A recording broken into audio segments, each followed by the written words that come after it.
Барыгызны да сәламлим. Монда безнең Татарстан кешеләре дә бар, Россиянең башка төбәкләреннән дә татарлар бар. Казахстан бар, мин бик шат, һәм Төркиядән менә Гөлтән апаны күрәм. Барыгызны да кайнар сәламлим. Хәтта Америкадан безнең монда Лилияны да күрәм. Барыгызны да күрүемә бик шатмын. Бүген безнең 6 спикер чыгыш ясаячак. Һәм бу безнең милли тәрбия, башлангыч белем һәм балаларны милли мөхиткә тәрбияләү темасына беренче очрашу дияргә була. Бу Татар порталлары берлегенең беренче конференциясе булмаса да, мондый мөһим темага, мондый җитди темага беренче тапкыр кирип китәбез, кирип барабыз. Барыбызга да уңышлы, нәтиҗәле конференция узуын телим. Бу темага игътибарыгыз өчен барыгызга да бик зур рәхмәт. Әйдәгез, башта ук әйтеп китим, кемнәр безнең чыгыш ясаячак. Беренчедән безнең спикерлардан Төркиядән Зилә Нәҗип. 4 бала әнисе, ул балаларын татар телендә тәрбияли торган үрнәк ана. Ул шулай ук Булан баласы Олан дигән балалар китабы авторы. Икенчесе безнең Казахстаннан Ажаркүл Кылышбаева. Ана, ягъни Дом мама иҗтимагый фондының башкаручы мөдире, исполнительный директор общественного фонда Дом мама. Киләсе спикерыбыз Лилияна Сафина, Мәскәүдән. Умарта, нәни Умарта тел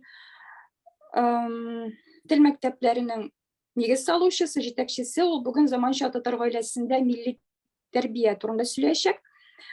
Киләсе спикер безнең Алсу Усманова, Татарстаннан, Нурлаттан. Ул Скайтатта сөйләм форматы турында сөйләячәк.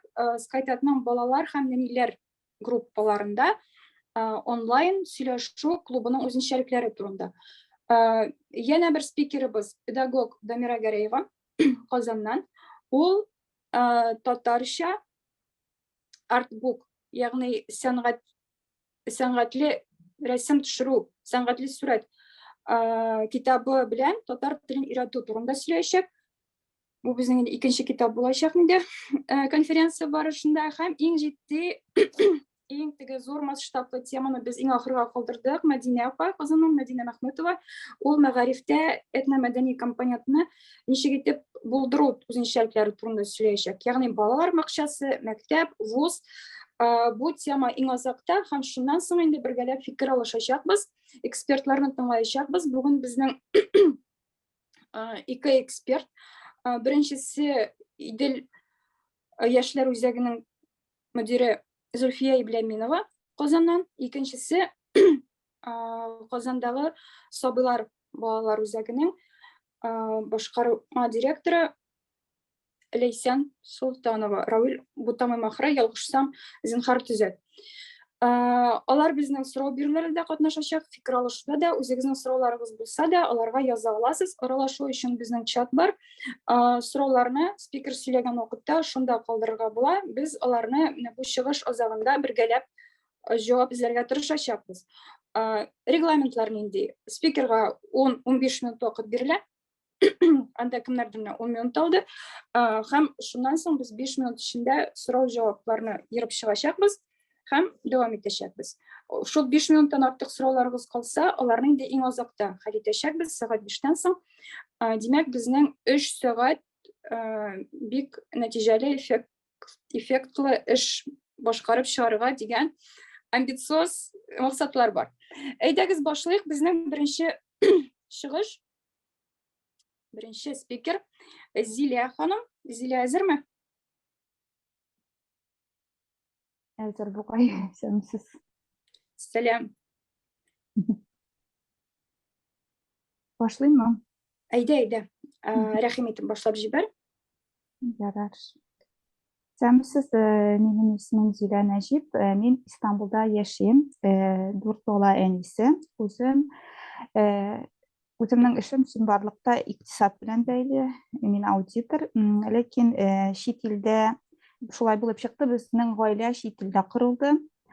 ирем дә татар, һәм безнең балаларыбыз да чит илдә туды.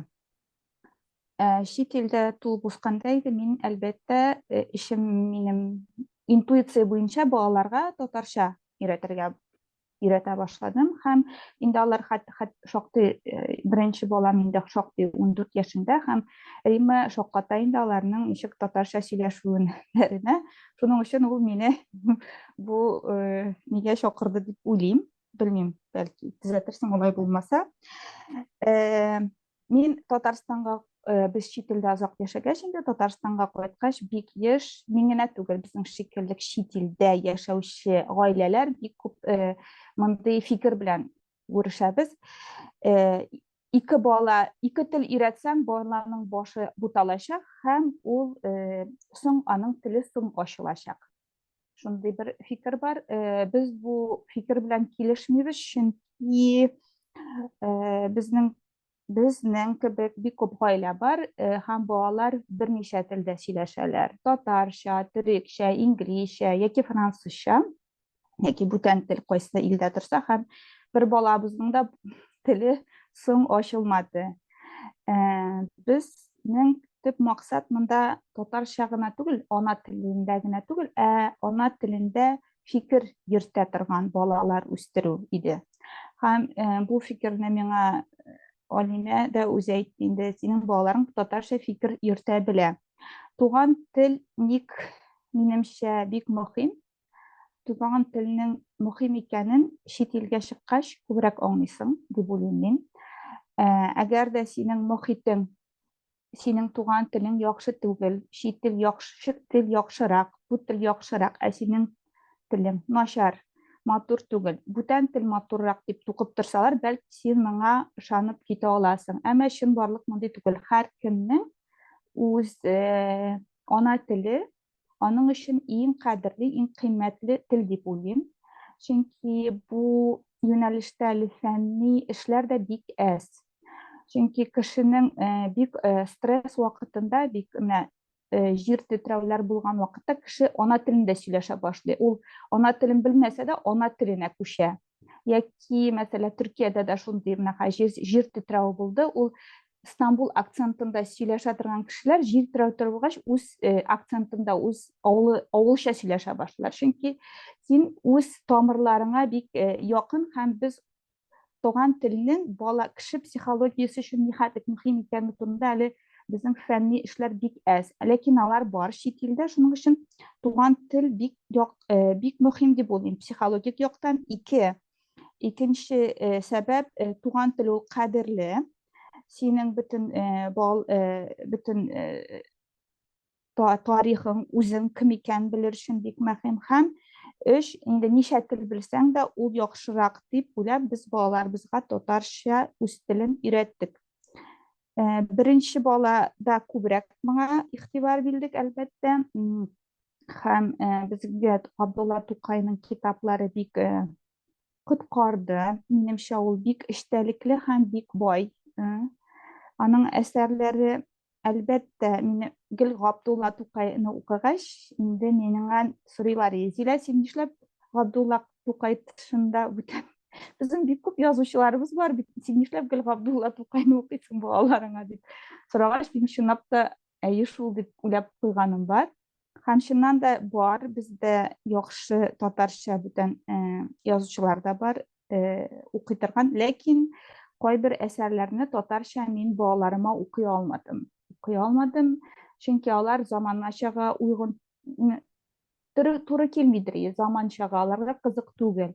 Без инде нишләргә булдык, без чит илдә чыккан китапларны минем шикелле бик күп әни була әйтә, укыйбыз, төрекчәме, инглизчәме, без аны татарчага тәрҗемә итеп, үз балаларыбызга кызык булсын өчен аңлатабыз. Шундый Татарстанда инде татар китап нәшриятының бүтән китаплары да минем өйдә бардыр дип уйлыйм мин, ләкин мин аның, наверное, 20% гына балаларга укый алганмындыр дип уйлыйм, чөнки балаларга я кызык булмыйдыр, я мин аның эчтәлеге миңа бик ошап җитмидер.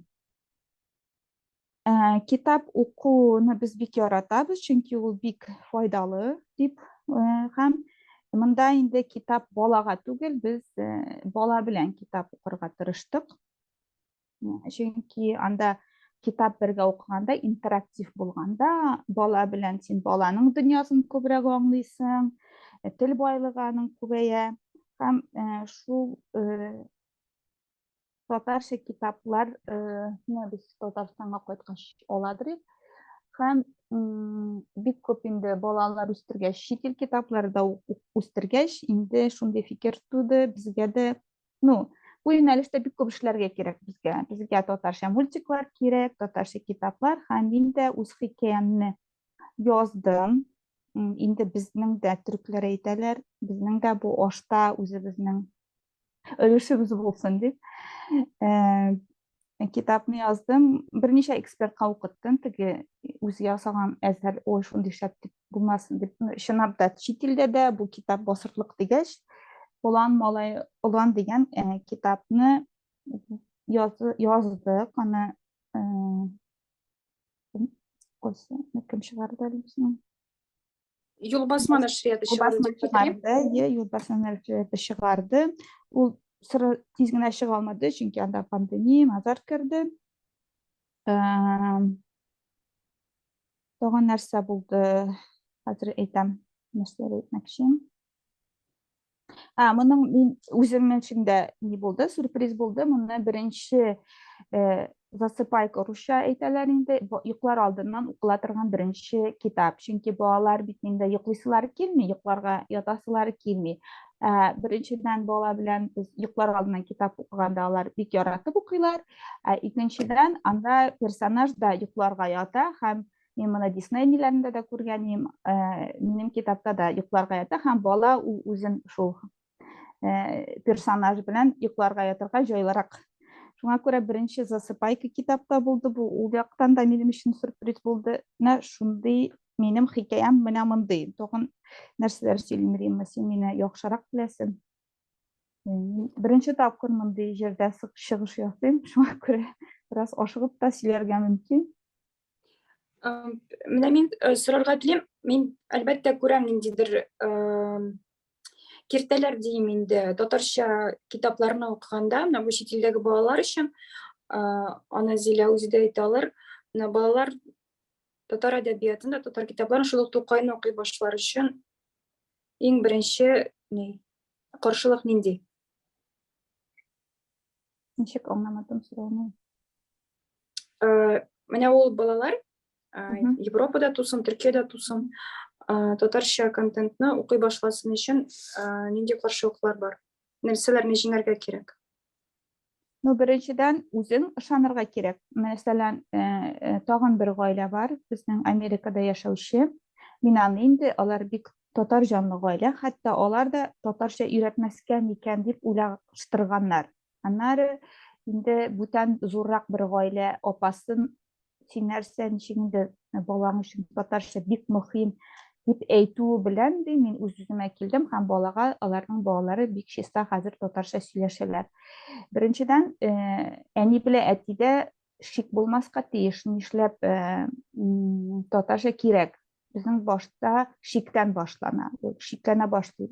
Чынлап та нәрсәгә кирәк инде бу татарча?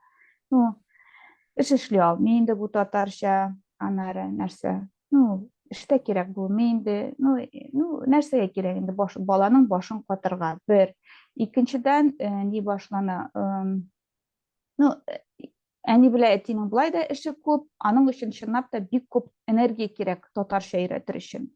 Чөнки бүтән тел, Россиядә торсаң русча, Төркиядә торсаң төрекчә, Америкада яшәсәң Америка, ул тыштан керә, ул шул хәле катып бәреп керә, син аны өйдә ничектер сакларга тиеш. Инде ул чынлап та бик зур энергия кирәк ул нәрсәгә. Ләкин менә шуны әйтәм мин сезгә, татарча белү чынлап та бик зур нәрсәләр бирде минем улыма, мәсәлән, чит илдә яшәсә дә. Ул аның хәзер дуслары бар Финляндиядә, Татарстанда, ул бик күп илдәге кешеләр белән булай якын гына мөнәсәбәт түгел, бик якын мөнәсәбәтне бик тиз нитә ала, кыра ала. Һәм ул кешеләр аңа бик якын. Мин аны нидә дә күрәм, мәсәлән, Birinci Amerikanец белән ул сөйләшә ала, инглизчә белә, ләкин якын мөнәсәбәттә була алмый. Ә ул татарча бүгенге көнгә хәтлек без татар теле белүнең яхшы якларын гына күрдек чын барлыкта. Һәм самоуверенностьны, үзенә ышаныч та күбәя балада дип уйлыйм. Чөнки Төркиядә яшәп 4нче буын, мәсәлән, мин берничә кеше күрәм, алар үзләре бер кеше дә өйрәтмәгән аларга туган телен, алар үзләре утырып татарча туган телен утырып өйрәнәләр. Андый ниләр дә күп, үрнәкләр дә күп. Менә шулайрак. Аннары соңгы сорау булыр, чөнки безнең киләсе спикерның вакыты җитә. Нинди ресурслар кулланасыз гаиләдә сөйләшүдән тыш? Гаиләдә син кил. Ресурслар бик мөһим, мультиклар менә, Аллага шөкер, татарча мультиклар бар безнең. Төрле ниләрдән. Аннары аудио китаплар тыңлыйбыз. Интернет бик зур нәрсә. Секундочку, ишекнең ишегендә ачуч юк икән. Так, мин кыскача гына әйтеп китим, Зилә сөйләгәннәрне русча. Зиля, фамилия у нее Назипова, живет в Стамбуле, у нее 4 детей, и в семье у них дети, и вся семья говорит только на татарском. Тут особенности вот этого татарского воспитания. Дети не только говорят на чистом литературном, красивом татарском, то есть не на бытовом уровне, но и мыслят на татарском языке, рассуждают на татарском языке. Я это сама, кстати, лично увидела, лично была свидетелем, как они между собой общаются на татарском, рассуждают, читают вместе с нами книги, обсуждают сюжет. И Лилия... У меня вместо Зили сейчас оказалась Лилиана на экране. Зиля еще рассказала про то, что они используют интернет-ресурсы, чтобы дети практиковали татарский язык.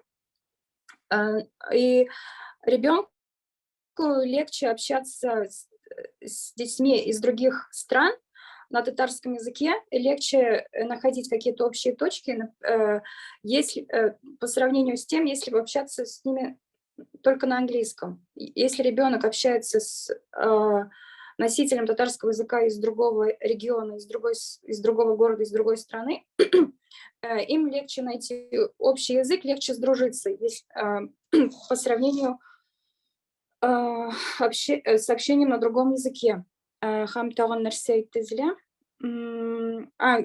И, кстати, тут же Зиля рассказала немного про свою книгу, которую она написала по образцу книг на турецком, на английском языках. У меня, кстати, тоже есть один экземпляр. Оленин сын Улан переводится. Книга «Засыпайка», первая книга «Засыпайка» на татарском языке. Издательство Юлбасма из Казани. Так, Зиля, ресурслар буенча әйтеп бетердек ахыры. Әйе, мультиклар бик мөһим. Әйе. Һәм алар нигә йөри, онлайн мәктәпкә татарча. Әйе, Алимәнең, конечно, Алимәне әйтмичә монда үтәргә кирәк түгел. Алимәнең хезмәте бик зур, аны үтәргә кирәк. Ничектер анда күтәргә кирәк ул кызны. Алимәнең мәктәбенә йөриләр. Анда чөнки Алимә мөхит тудыра төрле илдәрдән, алар шикелле балалар белән алар анда әңгәмә корып сөйләшә алалар. Алимәгә бик зур рәхмәт чынлап. Һәм синең татар клубы, китап клубыңа тоже бик зур рәхмәт. Әмирханга Аллаһ Тәгалә насип итте. Безнең янда алар атна сайын утырып китап укый. Әмирханга кызык булыр дип уйламасын, аңа кызык, ул бери, сиңа бик зур рәхмәт. Рәхмәт бик зур, Зиля. Снова коротко, еще один ресурс для изучения татарского для детей – это онлайн-академия, Алима Академия, где проходят занятия не только по татарскому языку, но и по истории, по рисованию, по логике, по математике. И все это на татарском языке. И еще самореклама. Мой книжный клуб на татарском в Стамбуле, куда ходит вот 14-летний Амирхан тоже, и с нами сидит, обсуждает эти книги на татарском языке. Единственное, где, ну, от себя добавлю, где есть немного сложность, ребенок учится, читает, применяет в обычной жизни латиницу, а с нами ему приходится читать на кириллице. Но это обычно вообще не чувствуется, потому что рассуждение, общение, все происходит на татарском. Вот, Зиля сиңа бик зур рәхмәт. Без киләсе спикерга күчәбез. Сорауларыгыз булса, зинһар чатта языгыз. Без ахырда аларга җавап бирергә тырышырбыз. Яки чатта Зиля үзе үк җавап калдыра ала. Әнә Зиля сиңа анда Илсия сорау яза башлады. Без инде киләсе спикерга күчәбез. Зиля, син текст белән дә җавап бирә аласың. Чөнки безнең гомуми фикер алышу сәгать 5-тә башланачак. Зиля, бик зур рәхмәт. Без дәвам итәбез. Безнең киләсе спикерыбыз, безнең бик хөрмәтле кунаклар, Казакъстаннан. Спикер безнең Ажаркүл Кылышбаева. Ул ана өе иҗтимагый фондының эшчәнлеге турында сөйләячәк. Ажаркүл Кылышбаева, исполнительный директор общественного фонда «Дом мамы». Она будет сегодня рассказывать про деятельность этого фонда Дома мамы. Есть сайт Дом мамы, где вы можете тоже ознакомиться с деятельностью этого клуба. Еще что хочу добавить. У нас сегодня в конференции присутствует основательница этого фонда,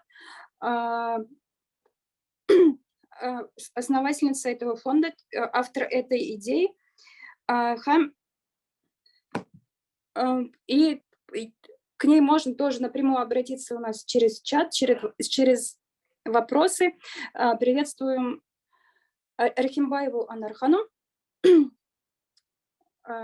Анархану, можете маякнуть? Да, добрый день. Да, вот. Хайрлы Кеш. Да. Ну, так как у вас конференция на татарском, конечно, я могу выступить на казахском, но думаю, нужен будет переводчик, хотя часть какую-то, может, вы поймете. Мы вас очень хорошо понимали. Спасибо большое. В принципе, очень близки наши языки. Но все-таки, наверное, больше я расскажу на русском. Если что-то непонятно, могу перевести на казахский. Там уже, наверное, немножко будет понятно на татарском. То есть вы сами будете рассказывать? Меня зовут Анар Рахимбаева. Да, я могу сама, может, Ажаров на подхвате быть. Меня зовут Анара Рахимбаева. Вот уже вы представили, сказали, мы с мужем организовали этот фонд 10 лет назад. И основная цель, и даже тема ваша, да, сегодняшняя мне очень нравится, это национальное и раннее воспитание детей. И мы считаем, что правильное национальное раннее воспитание возможно только в семье. И наша основная цель нашего фонда – это вообще искоренить социальное сиротство и детские дома, детские учреждения, дома-малютки, где дети до сих пор у нас тоже есть. Это наша большая социальная боль, проблема, которую мы очень успешно пытаемся решить. Ну, здесь вкратце я скажу, что у нас было несколько этапов за эти 10 лет. Первое, с чего мы начали, это были кризисные центры для молодых матерей, которые оказались в трудной жизненной ситуации. Это те, которые девочки приехали в большие города учиться или работать, и случались там отношения. Естественно, я не знаю, как у вас, к сожалению, но у нас есть вот эта немножко национальная черта, что нельзя рожать без мужа.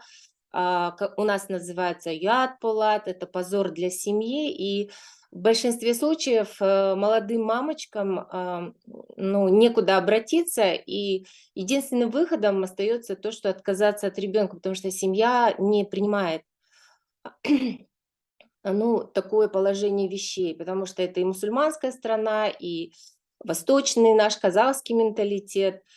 Но мы захотели, в принципе, вы знаете, когда мамочка отказывается, да, мы понимаем, что это очень большая травма и для ребенка, и для мамы. Потом мама просто всю жизнь живет с этой травмой, что когда-то она отказалась от ребенка, и, к сожалению, решения этого вопроса нет. И поэтому мы максимально попытались, чтобы сократить отказы от детей, именно новорожденных детей, и мамочкам, которые вот до 35 лет у нас было, помочь им сохранить свою маленькую семью. Мы начинали с того, что они у нас сейчас живут в доме, затем оказываем мы им медицинскую, психологическую, юридическую помощь, я дальше подробнее расскажу. Именно немножко ее привести в чувство, потому что вот вся эта ситуация, гормоны и так далее, и у женщины возникает туннельное мышление такое, что все, вот жизнь закончилась, никто ей не помогает.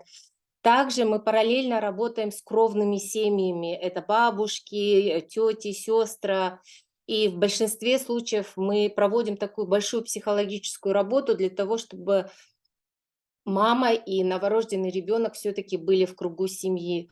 Оказываем юридическую помощь, естественно, это установление отцовства, алименты и так далее, какие-то справки, социальные пособия.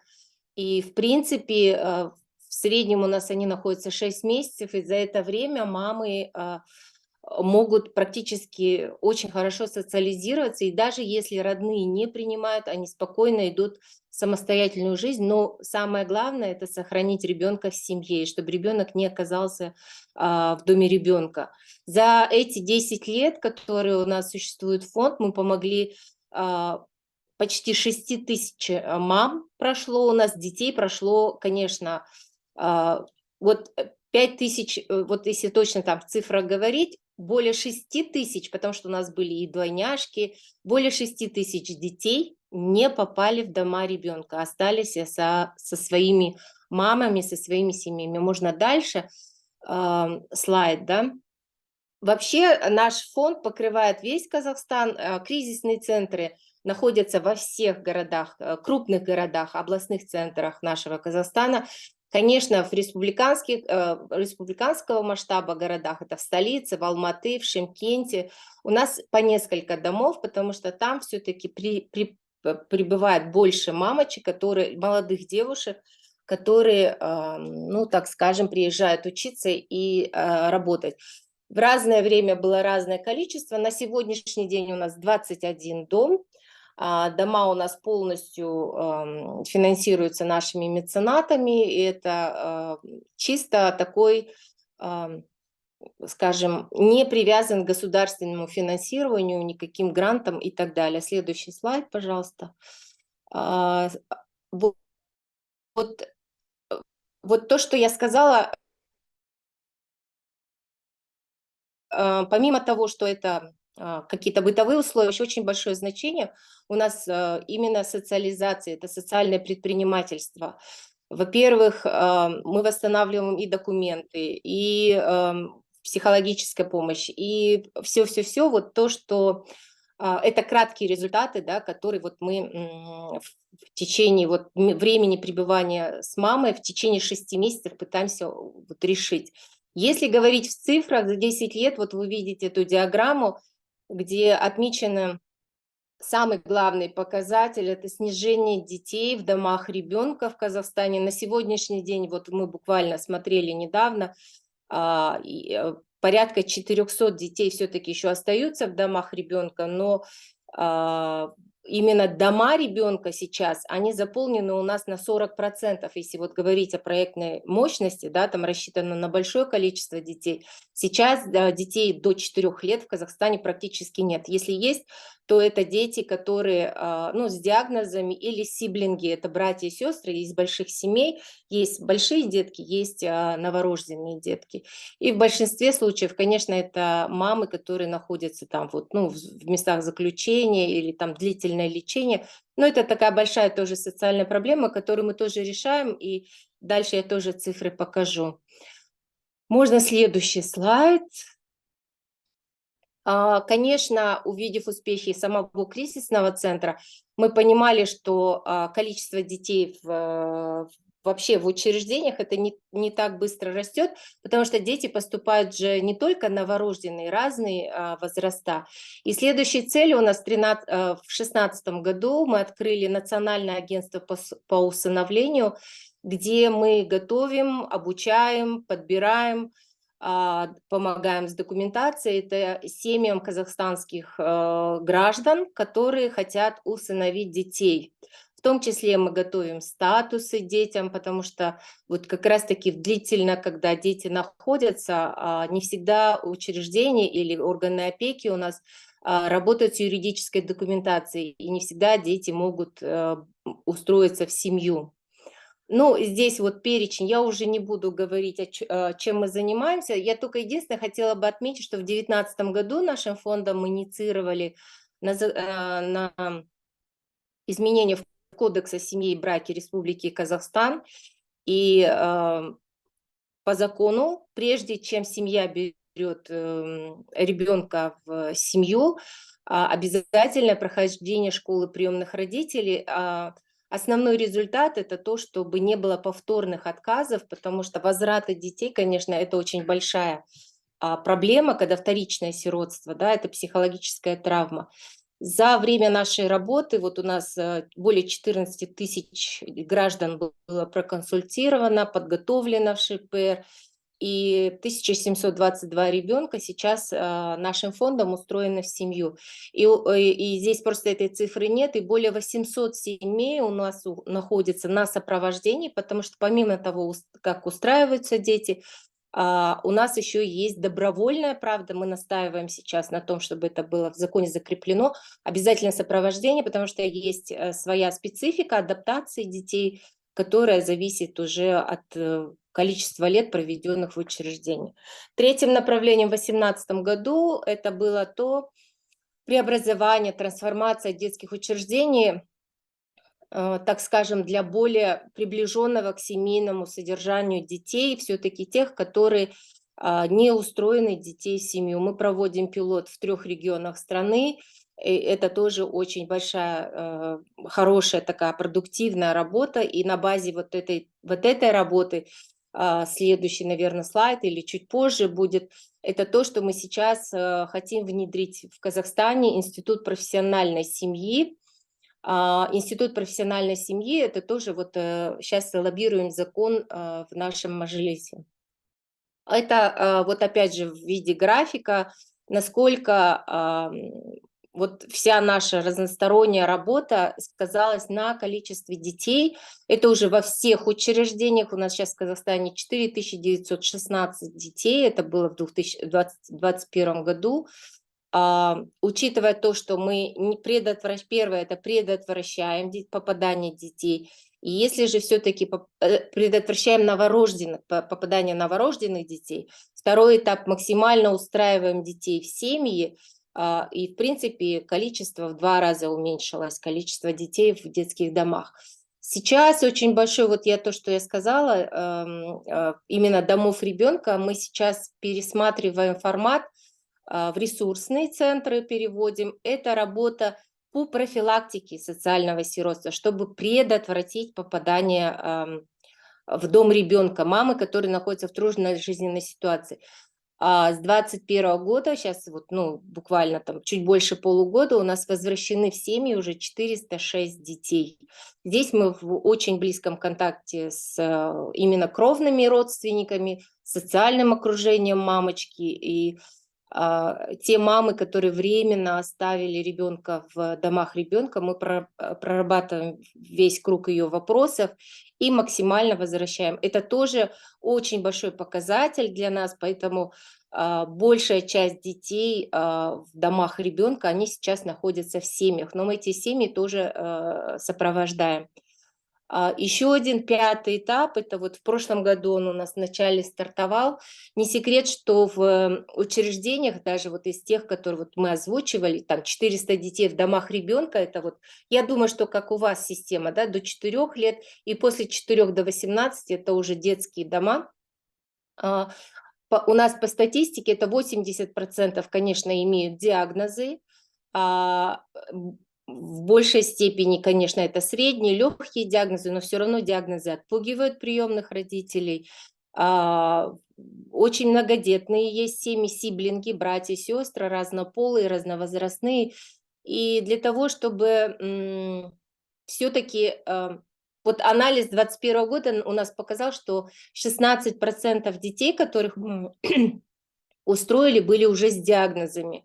И сейчас из-за того, что детей не так много в домах ребенка и в детских домах, наши приемные родители готовы брать в семью деток с диагнозами. Здесь мы внедрили нашу пилотную программу по реабилитации. Мы помогаем приемным родителям, приемным семьям, чтобы максимально реабилитировать детей, исключить эти диагнозы, проводятся операции. Очень хорошие результаты. У нас детки в семьях, которые даже вообще не ходили. У нас есть детки, которые с диагнозом ВИЧ-инфицированы. Есть детки с диагнозами ДЦП, с аномалиями развития конечностей. И, в принципе, в течение очень короткого времени после реабилитации детки очень меняются, потому что любовь, внимание, которое в семье, конечно, дает свои результаты. Сейчас мы поддерживаем 73 семьи, которые взяли у нас в программе они. Можно дальше. То, что я уже говорила, то, что сейчас мы ведем пилот в Акмолинской области, это вот рядом с Астаной, по Институту профессиональной приемной семьи, и мы хотим в рамках реализации этой программы вообще исключить попадание детей в детское учреждение. И это, вот если по-другому говорить, это фостерные семьи, в принципе, чтобы дети не находились в интернатном учреждении, потому что травма, полученная в стенах интернатного учреждения, я сама просто знаю по себе, как приемная мама, у меня 7 детей, 3 из них приемные. Мы взяли в семью довольно взрослых детей, там дочке было 10, 8, мальчику, сыну было, и младшей самой было 5. И знаете, вот те 4 года, которые они провели в интернатном учреждении, они сказались очень сильно на и психике, на поведении. И сейчас вот эта вся работа построена для того, чтобы минимизировать вообще травматизацию ребенка, который находится в стенах закрытого, очень, так скажем, не ориентирован на счастливое детство в учреждении. И наша самая главная цель, чтобы в Казахстане детских домов не было. И в каждой любящей семье, конечно, воспитывали и национальные традиции, почитание взрослых, старших и так далее, преемственность поколений и какие-то культурные вещи, и в том числе все раннее развитие, которое у нас есть. Спасибо за внимание. Рахмат бик зор, Анар ханым. Бик қызық һәм бик җитди темага сөйләдегез. Чөнки бу тема турында ачык сөйләү ул әле безнең җәмгыятькә хас түгел. Еще раз огромное спасибо, Анар ханым, за то, что согласились выступить, за то, что выступили. Очень интересно слушать про такую не всегда открыто обсуждаемую в обществе тему. Мне Фархаттен бер сорау бар. Было бы интересно про опыт, когда приемные дети и родители различного этнического происхождения. Возникают ли какие-то противоречия, непонимания? Ну, вы знаете, про противоречия, непонимание не только в разнице, скажем, национальном. Вообще очень трудно, если говорить глубоко там в психологию уходить, то ребенок, который находится в детском учреждении, это травма привязанности, горе потери, такие, если вот с психологией брать, он совершенно другой, он настолько травмированный, и вот эти вот первое время, когда он находится в семье, у него распаковка идет всех этих травм.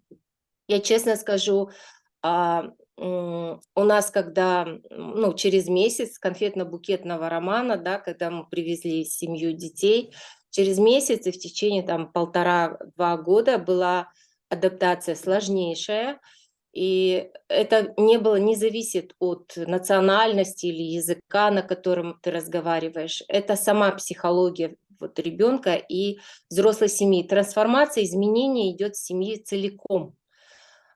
И исходя из нашего опыта, мы взяли детей в 2015 году. На тот момент у нас не было подготовленных психологов, которые могли бы нас сопровождать, объяснять, что происходит с ребенком, когда там, ну, происходят такие странные вещи, ну, там, когда там, я не буду просто говорить, это просто проходит, да, в школе у приемных родителей. Ну, как бы скажем, очень странное поведение детей, казалось бы, взрослых детей. И тогда у нас в 2016 году мы год это проходили, и в 2016 году мы приняли с мужем решение, что будет еще одно второе направление, где на профессиональном уровне будут обучать родителей, как реагировать на те или иные, там, скажем, поведение, то или иное поведение. У нас очень много детей межнациональных, понятное дело, есть европейские, да, там национальности, в основном там и казахи есть в детских домах, детки, и родители у нас разные, разных национальностей. Есть у нас и межрасовые устройства в семью, в плане того, что разные национальности. Вы знаете, ребенок не знает национальности, ребенок знает, вот из детского дома ребенок знает только свою боль. Он только знает то, что ему нужна любовь и внимание. И в большинстве случаев у нас не происходит возвратов и как бы там отказов на национальной, скажем, почве. В основном это, конечно, такие проблемы, более глубинные психологические проблемы.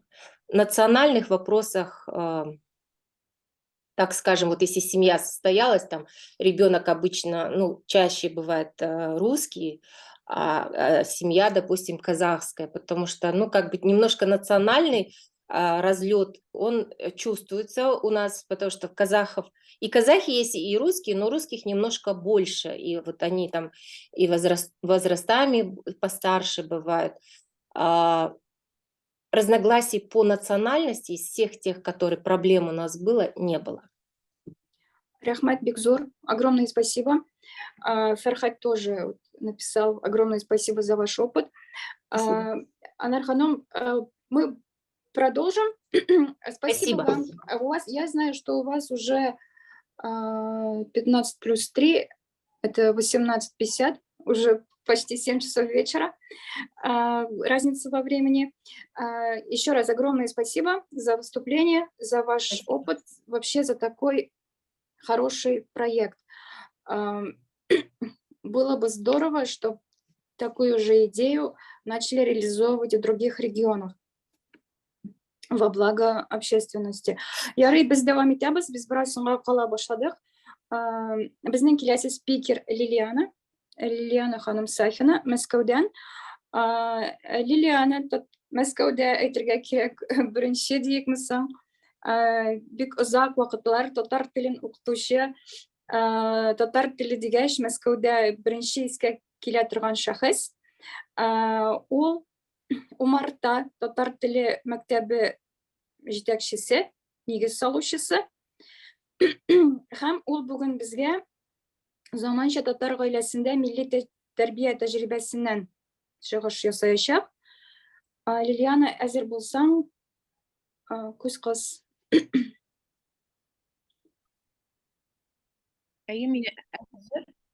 Хәерле көннәр, хәерле кичләр, кемнәдер кич, кемнәдер көн, шулай бит. Бик шатмын шундай кызыклы фикердәшләр арасында чыгыш ясый алу мөмкинлеге булганы өчен. Равилдә булырга тиеш безнең Умарта турында кичкенә генә ролик, шуны салып булса бик әйбәт булыр иде. Мин тагын бер нәрсә әйтеп китим, әлеге видеоны кушканчы. Лилиана, бәлки күпләр ишеткәне бардыр, моның турында татар матбугаты бик күп язды. Ул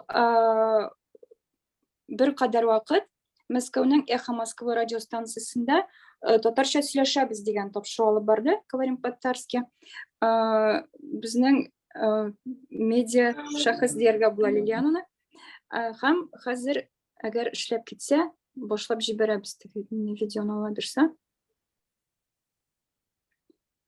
Так, кая әле ул? Ишетеләме тавыш? Ишетеләме тавыш? Ишетелә. Ярый, рәхмәт. Хәзер башлап җибәрәм.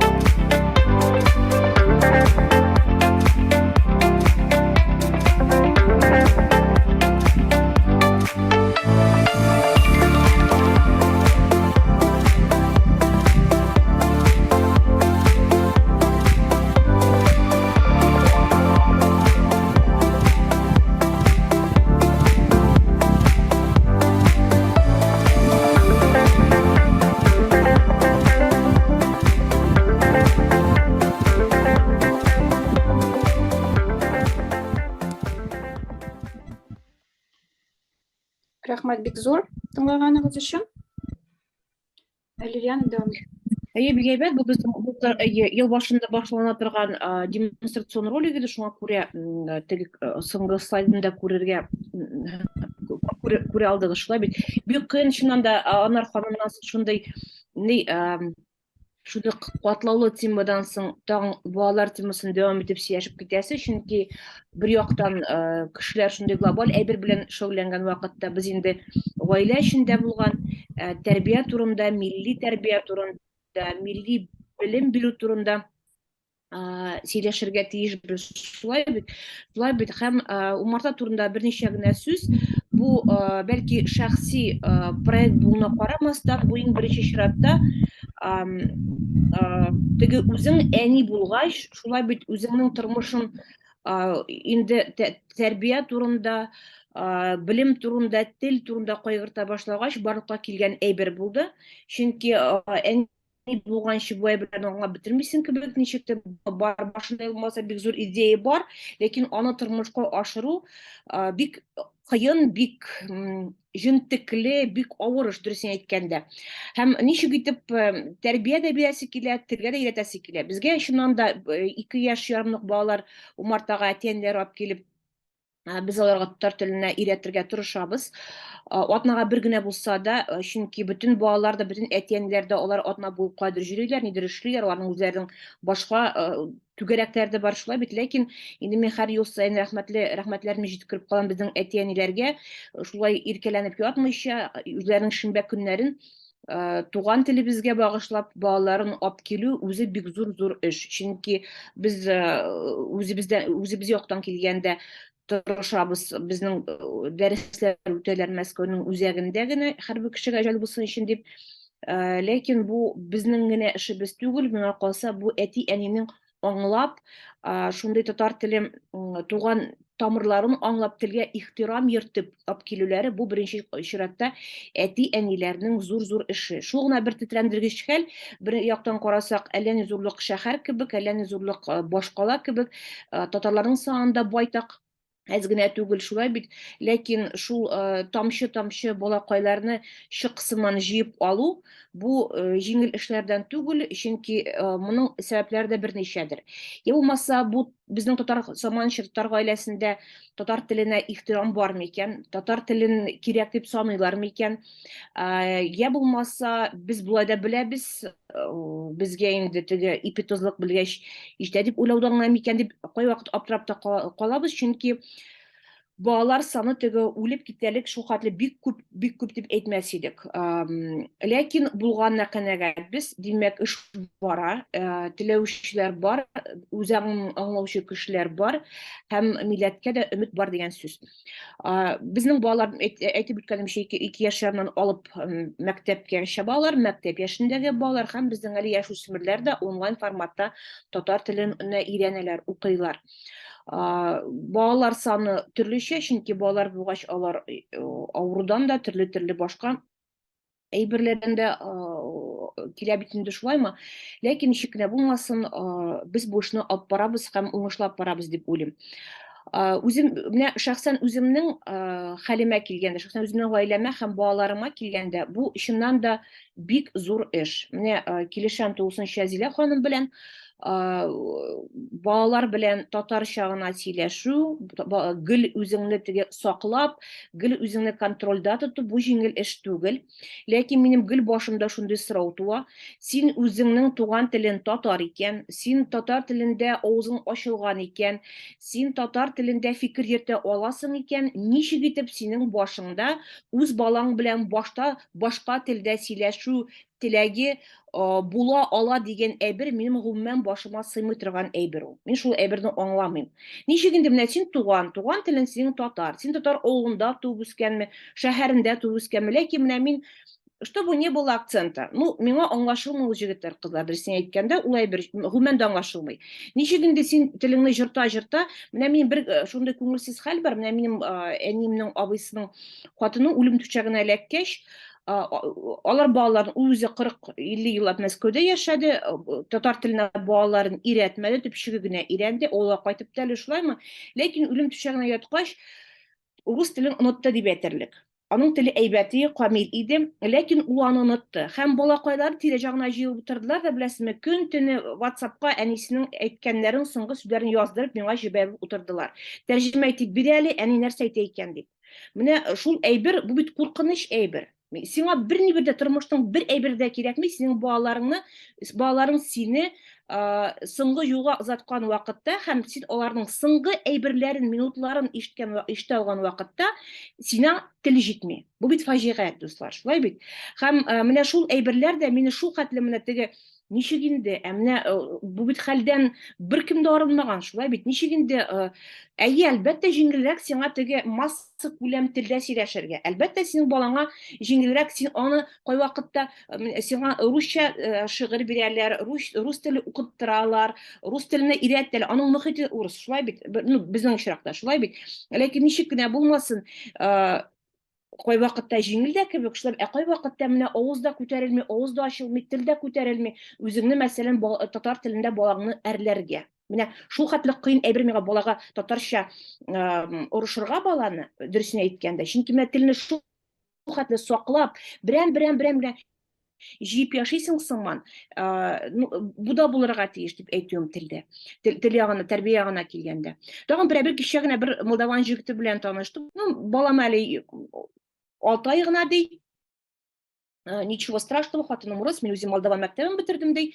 Мен әйтәм, телне өйрәтәсез балага? Өйрәтергә планнарыгыз бармы дим. Әйе, әлбәттә, алып кайтабыз да, менә минем әтием белән әнием Молдавиядә яши, без анда алып барып куябыз, монда зур авыл бар, менә шунда өйрәнер ул ди. Мен әйтәм, ярар, шул хәтле менә, бу бит бер план. Бала кечкенә, син әле белмисең балага, элемтәне дә, шулай кебек җиңел алып кайтып салдың кебек, авылга әтигә, әнигә, алар сине өйрәтерләр кебек. Юк, алай гына эш бармый, чөнки әти, әниләр хәзер бик камил рәвештә рус телен беләләр. Адда авылда яшәгән балалар, безнең гомумән татар балаларын күзгә алсак шулай бит, алар бик әзләп безнең инде татар телен онытып баралар, авылда яшәп торучы сөйләшәләр. Бу әйбергә дөрес карарга кирәк. Димәк, бу тәрбия проблемасы хәзерге сөкендә ул шәһәр күләмендә генә түгел. Ул гомумән авыл күләмендә дә, төбәк күләмендә дә, регион күләмендә дә, безнең күләмдә дә, гаилә күләмендә. Шулай бит. Шуңа күрә моңа буның буенча теге бер юл алып кына тайпылмыйча эшлисе, җегетләр, кызлар, бик авыр эш. Шуңа күрә нишләргә кирәк? Менә дөрес әйтте Зилә, берничек тә беркайчан да бирешмәскә. Менә үзеңнең гаиләңдә туры, безнең гаиләдә бар кагыйдә. Мин алар белән беркайчан да ничек кенә анда менә теге тереп җибәрмәстән, мин балалар белән җиләшәм татарча гына.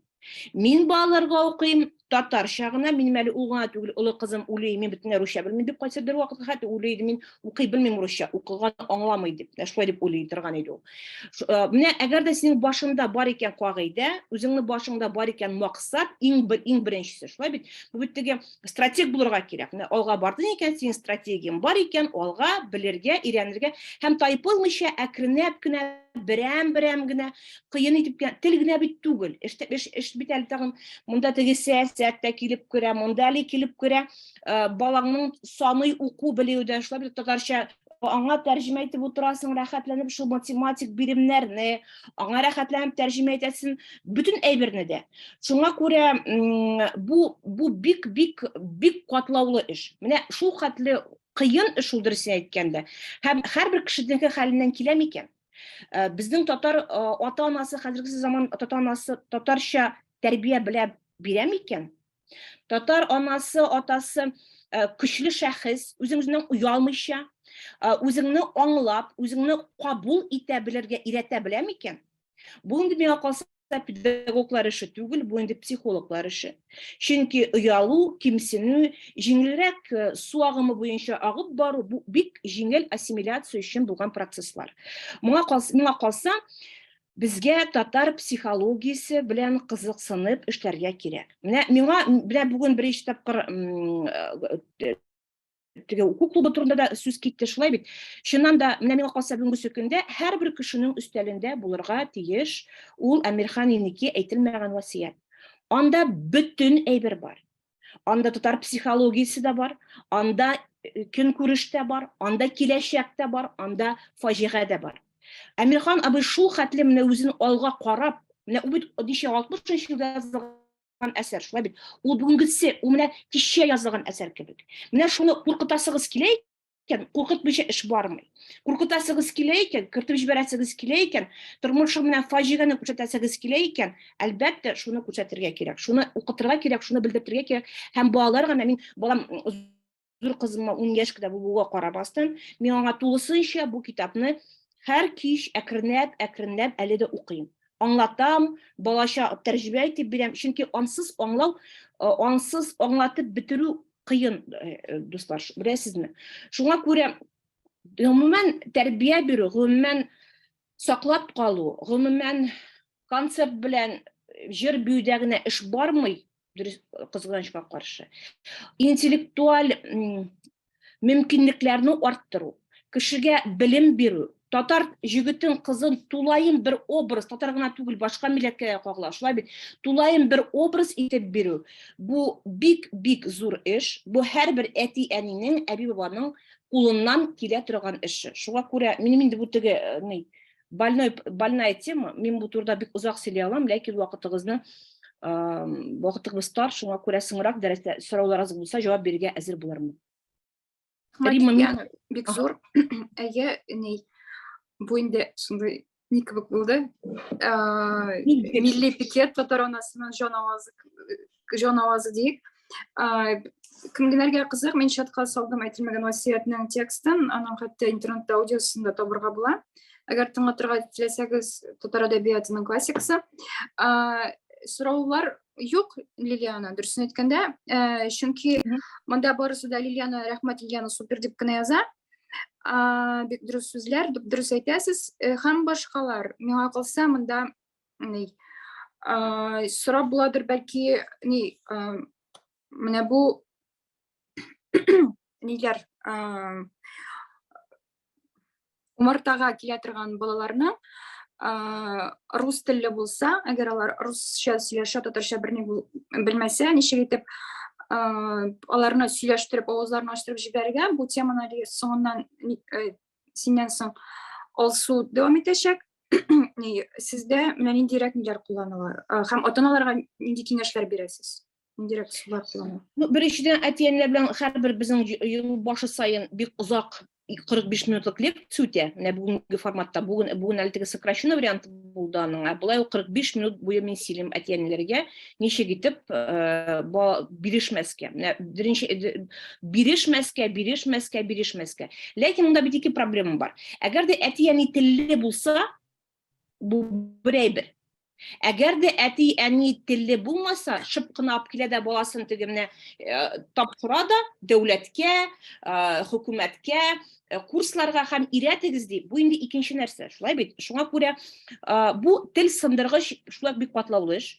Әкренләп кенә җырлатып бу очракта теге коммуникатив нишләтергә кирәк баланы, шулай бит. Бала кабатлап кына әйберне эшли алмый. Менә син аңа әйттең, бу кояш, көн кояш дип кенә булмый. Баланың булырга тиеш тагын әле моторикасы эшләсен вакытта, шулай бит. Без аңа кояшны әйттерәбез, ясаттырабыз, күнегүләрдә ныгыттырабыз. Гомумән шулай бит. Һәм инде кояшның рәсемен ясатып, кояш турында җырлатып, тулысынча кояш образын тулыландырабыз. Менә шул очракта гына инде 15 тапкыр төрле форматта тотып карап, кавып карап, ишетеп карап, иснәп карагач кына бала ул әйберне үзенә кабул итә ала. Чөнки атнасына бер тапкыр, бер сәгать эчендә дуслар, аңлый аласыз. Кытай теленә дә, инглиз теленә дә бер телгә дә өйрәнеп булмый. Төрек теленә дә шулай бит. Шуңа күрә бу әти-әнидән килгән, ләкин без әти-әниләргә ярдәм итеп барабыз. Менә без мөхитне тудырабыз, чыннан да тел мөхитен шулай бит. Менә синең тирә-ягыңда мәктәптә Маша белән Даша, Саша икән, менә синең дә киләсендә синең анда Сөләйман да бар, Султан да бар, Әмирхан да бар, һәм башкалар. Безнең аларга төп максат ул күрсәтү Мәскәүдә булган башка бер оя бар. Һәм бу безнең шуннан да бик матур бер умарта. Умартага кирәк керер өчен һәрбер кеше дә умартага иркен генә керә алмый. Анда быз итеп безнең балкыртлары бызылдап тора, шулай бит. Син анда башта алырга тиеш әле барып җитеп кенә түгел, допуск, доступ, син шунда керәсең һәм син анда белмисең, куркыта, ләкин аннан син бал алып чыгаласың, шулай бит. Бик яхшы бит дигән шундайның приманкасы, шулай бит, бик әйбәт. Шуңа күрә әкренләп кенә бу әйберне менә шулай кертеп җибәрәбез без. Күбрәк инструкция бирәбез әти-әнигә. Чөнки Рима үзе белән сөйләшә. Илсия яза. Хәзерге ата-ана миллионы зәгыйфь. Сез шундый перспектив проектларын булдырып алып барган кеше буларак, бу ата-аналарның аңын татарчага борыр өчен нинди проект эффектив була алыр иде дип уйлыйсыз ди? Бу бу да бик дөрес сорау, шул хәтле. Менә безнең бит хәзерге ата-ананың аны дип уйлыйлар. Менә без ашка йөрибезме? Концертка йөрибезме? Шуның белән вәссәлам. Бетте.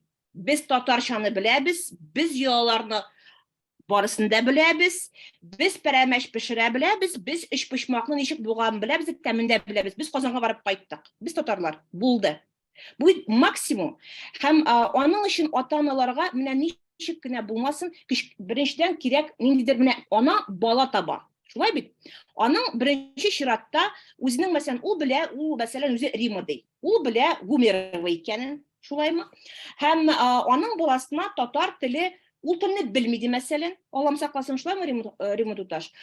Ул телне белмиде мәсәлән, аңа кирәк бер төрле инструкция. Менә бала тапкач булган инструкция бүгенгесе көндә ул юк. Урыслаша башлаган, ассимиляция аша үткән ана булсын ди.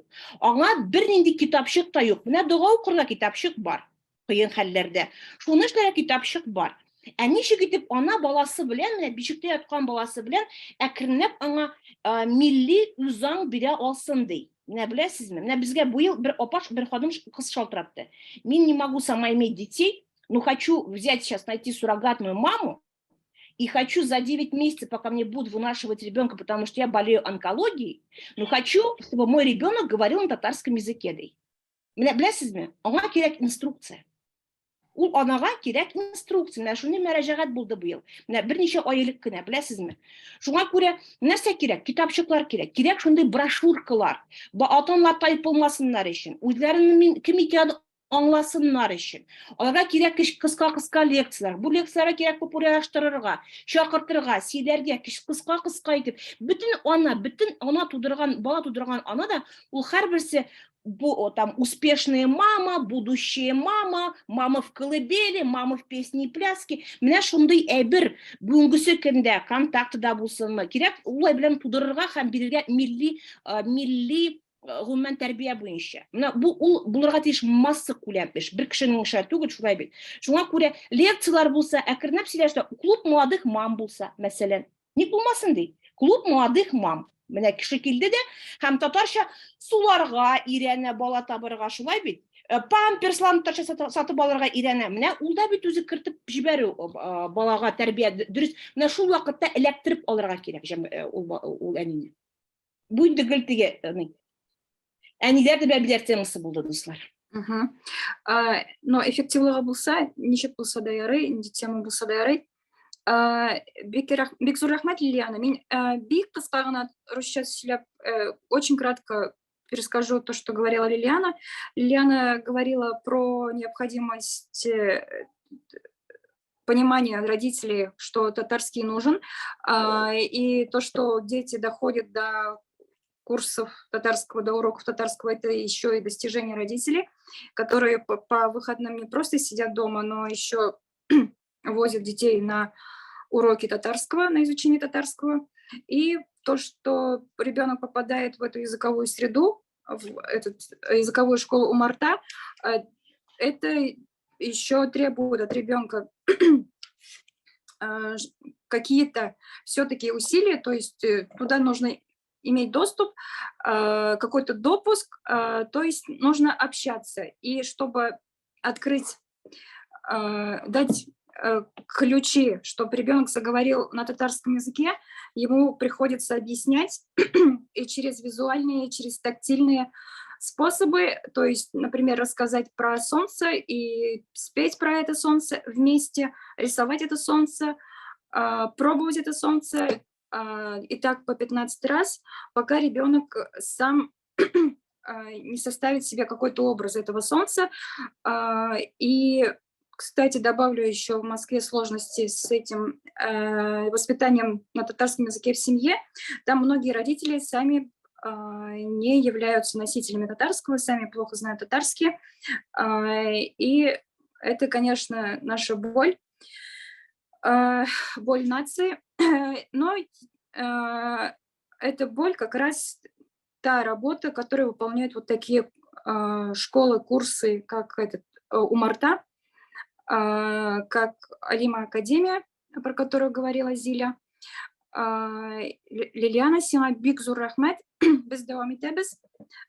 Шушы темага практически, но про онлайн-формат сейчас будет продолжать Алсу Усманова. Алсу, син кайда? Мин монда, хәерле көн, исәнмесез? Сәлам. Сез микрофон синдә. Монда хәзер барысына бергә син атап чыккан мәктәпләр исеменә скайтатында кертеп җибәрик инде, без ложной скромности. Әйдәгез, мин башта татарча сөйлим, аннары рус теленә тәрҗемә итеп чыгам, яме? Или можно в параллель, чтобы слайды были понятны, бөтен слайдлар аңлашылсын. Беренчедән инде, әлбәттә, мин Зилә белән килешәм, һәм мин Лилиана белән килешәм, тулысынча килешәм, һәм бер уйга килдем.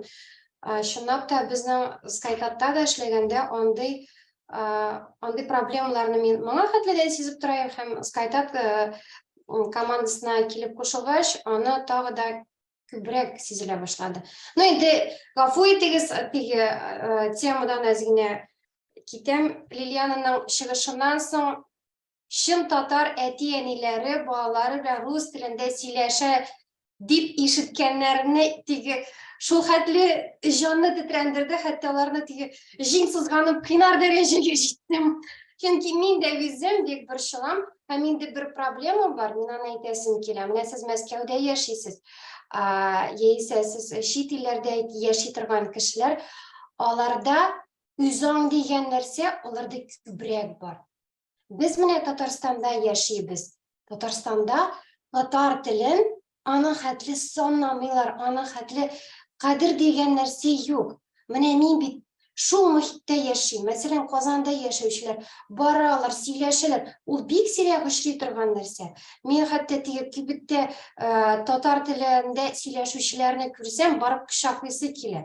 Инде андый ул мөхиттән аерым яшәгән кешеләр татар телен өйрәнергә теләсәләр, балаларын алып килсәләр, ул аерым.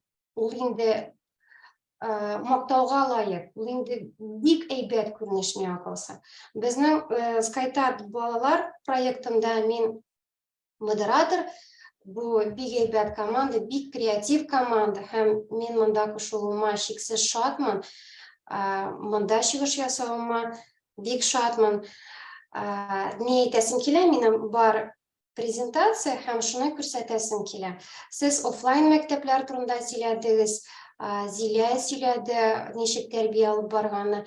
Безнең эш бара онлайн форматта һәм ул онлайн форматта да менә Зилә әйткәнчә безнең балалар үзара татар телендә бездә Сөләйман бар, бездә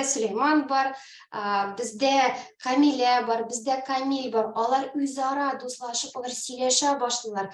Хәтта Казахстанда яшәүче балалар безнең дәресләрдән тыш та үзара дуслашып киттеләр, башка шәһәрләрдә яшәсәләр дә.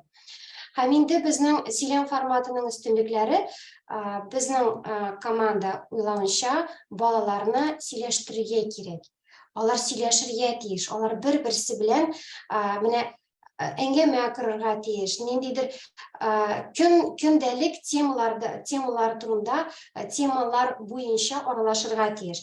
Мәсәлән, татар телендә сөйләшә башласын өчен без аны баланы татар мөхитенә кертергә кирәк. Ничек әйттеләр, менә мин алдагы спикерлар белән килешәм һәм аның белән татар телендә һәм беренче чиратта көндә кирәкле актуаль булган темаларга аралашырга кирәк дип саныйм.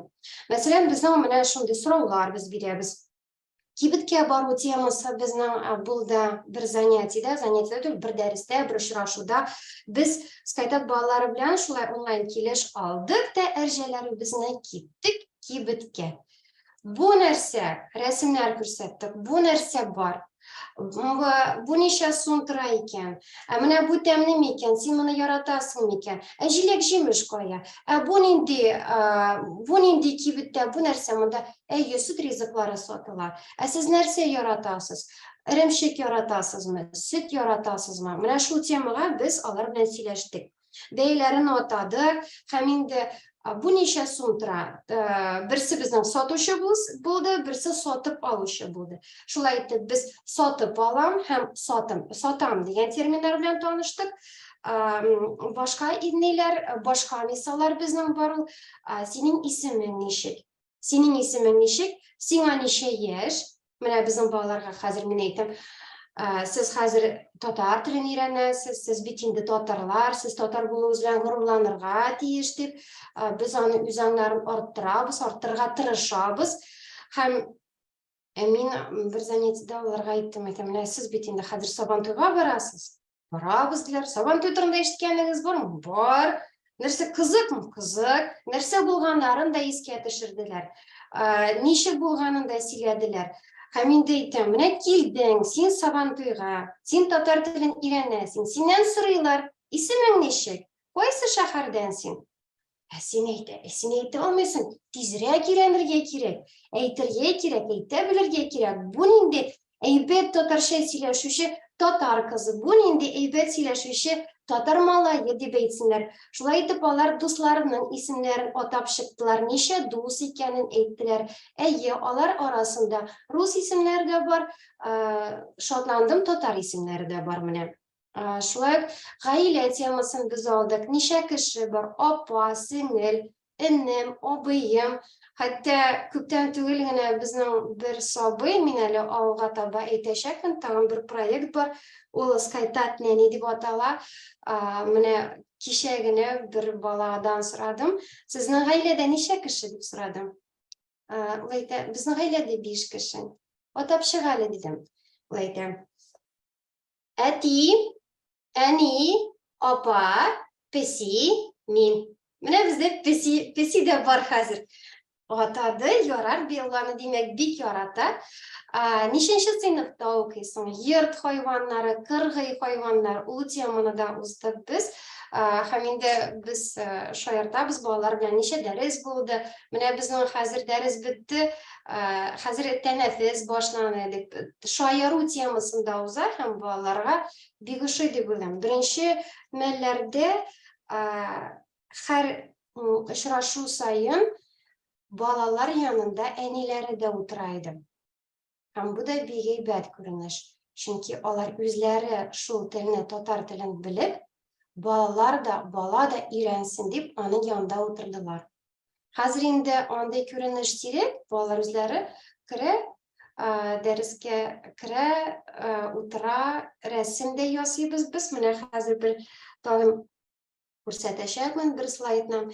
Hem onlayn formatda ishlaymiz. Bizga ko'ramasdan bolalar bir-birisi bilan bek do'stlashdi. Agar birisi darsga kirmasa, ular endi yo'qsinalar, so'raylar, qo'yam ekan deb. Bu yo'li bir bola kirdim. Yo'q, sen kirmagan eding. Biz mana shu o'tirda сөйләштек. Biz akiyat o'qidik. Sen mana bo'lmaganing, ham tezroq аңа сөйләргә тырышалар. Mana darsga kelmaymiz, maktabga bir kun bola kelmasa, ular yo'qsinib kesha narsa bo'lganlarini сөйләргә тырышалар. Manda da shunday atmosfer deb aytganda borliqqa keldi. Kelasi bizning mana tag'in shunday bizning bolalar ozgina o'tiralar, nindidir birimlarni o'qiylar, so'rovlarga javob beradilar. Manda masalan sheshak yosarga kerak, sheshak da bor, quyosh da bor. Kimdir yozib da qo'ygan, biz sizni yaratamiz deydi. Mana bizda shunday atmosfera hukm suradi. Tag'in aytasim kela, bizning Skytat bolalar proyekti onlayn formatda bek ko'rkam tatar muhitini bildirdim. Qizlar ham mallaylar o'zaro tatar tilida aralasha. Bir-birsini bo'lisha, xato bo'lsa tuzatadilar, kengashadilar, ham so'rovlar beradilar.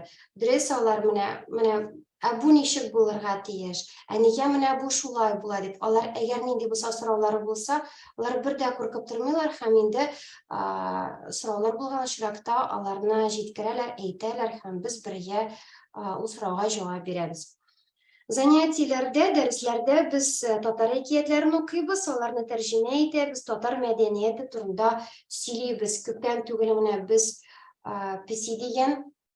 Pisay degan hikoyatni o'qidik. Bolalar o'zlari de nindi hikoyat o'qirga tilaganlarini aytdilar.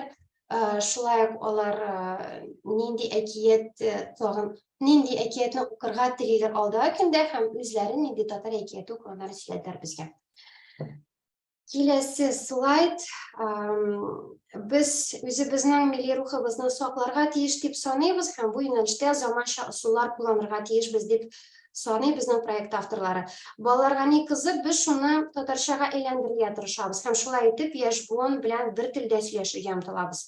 Masalan, ishimizni o'yin formatida uyushtura olamiz. Bolalarning tatar tilida nindi muzika tinglovlari bilan qiziqsinamiz. Ularning yoqlarida nindi milliy bayramlar o'zuvi turida angama olib boramiz. Shulay etib, Qozog'istonda masalan nechik Savantoy o'zuvi turida biz bildik. Kim kelgan, kim shig'ish yosagan bolalar tatar men kelishim muzika bilangina yiroq ketib bo'lmaydir balki. Lekin uni da instrument etib qo'llanirga mumkin. Ularga bir jirshi o'sha ekan tatar tilida ijrolay turgan, ular shu jirning tarjimasini bilirga tilaydi. Ham tag'in bir narsa, biz bolalar bilan bir tilda сөйләшергә tirishamiz. Agar ularga qiziqli bo'lmasa, bek nechikdir jiddiy bo'lsa, mana shuni o'rganirga kerak. Mana bu qoidalardan ko'proq сөйләшүне olda ko'zda tutamiz. Bizning bir shunday yangiligimiz bor, shodligimiz bor. Yolqin jurnalining fevral oyi sonida bizning Skytat turida bir qizimiz turida yozib chiqdilar. Mana bu jurnalda bu bizning Qozog'iston qizi turida yozilgan shunday bir maqala qafiytiz. Shulay etib biz davom ettiramiz. Mana ko'pdan tugul bizning eng kichkinalar bilan Skytatning proyektida ishlay boshladik. Tajribasi bor. Manda endi biz boshqa temalar olamiz. Manda bolalar bo'lgach, bolalar shashlarga kerak. Manda qo'rshaqlar da bor. Manda bizning o'yinlar da bor. Oyunlar türlü bular. Hem ışa degan temani balalar bek yaratып aldı. Başta men alarga nindidir söz aytam, ışamı yo'qmi alarani ayta. Yaisa bizning tag'in bir mana biz o'rgandik harakatlar.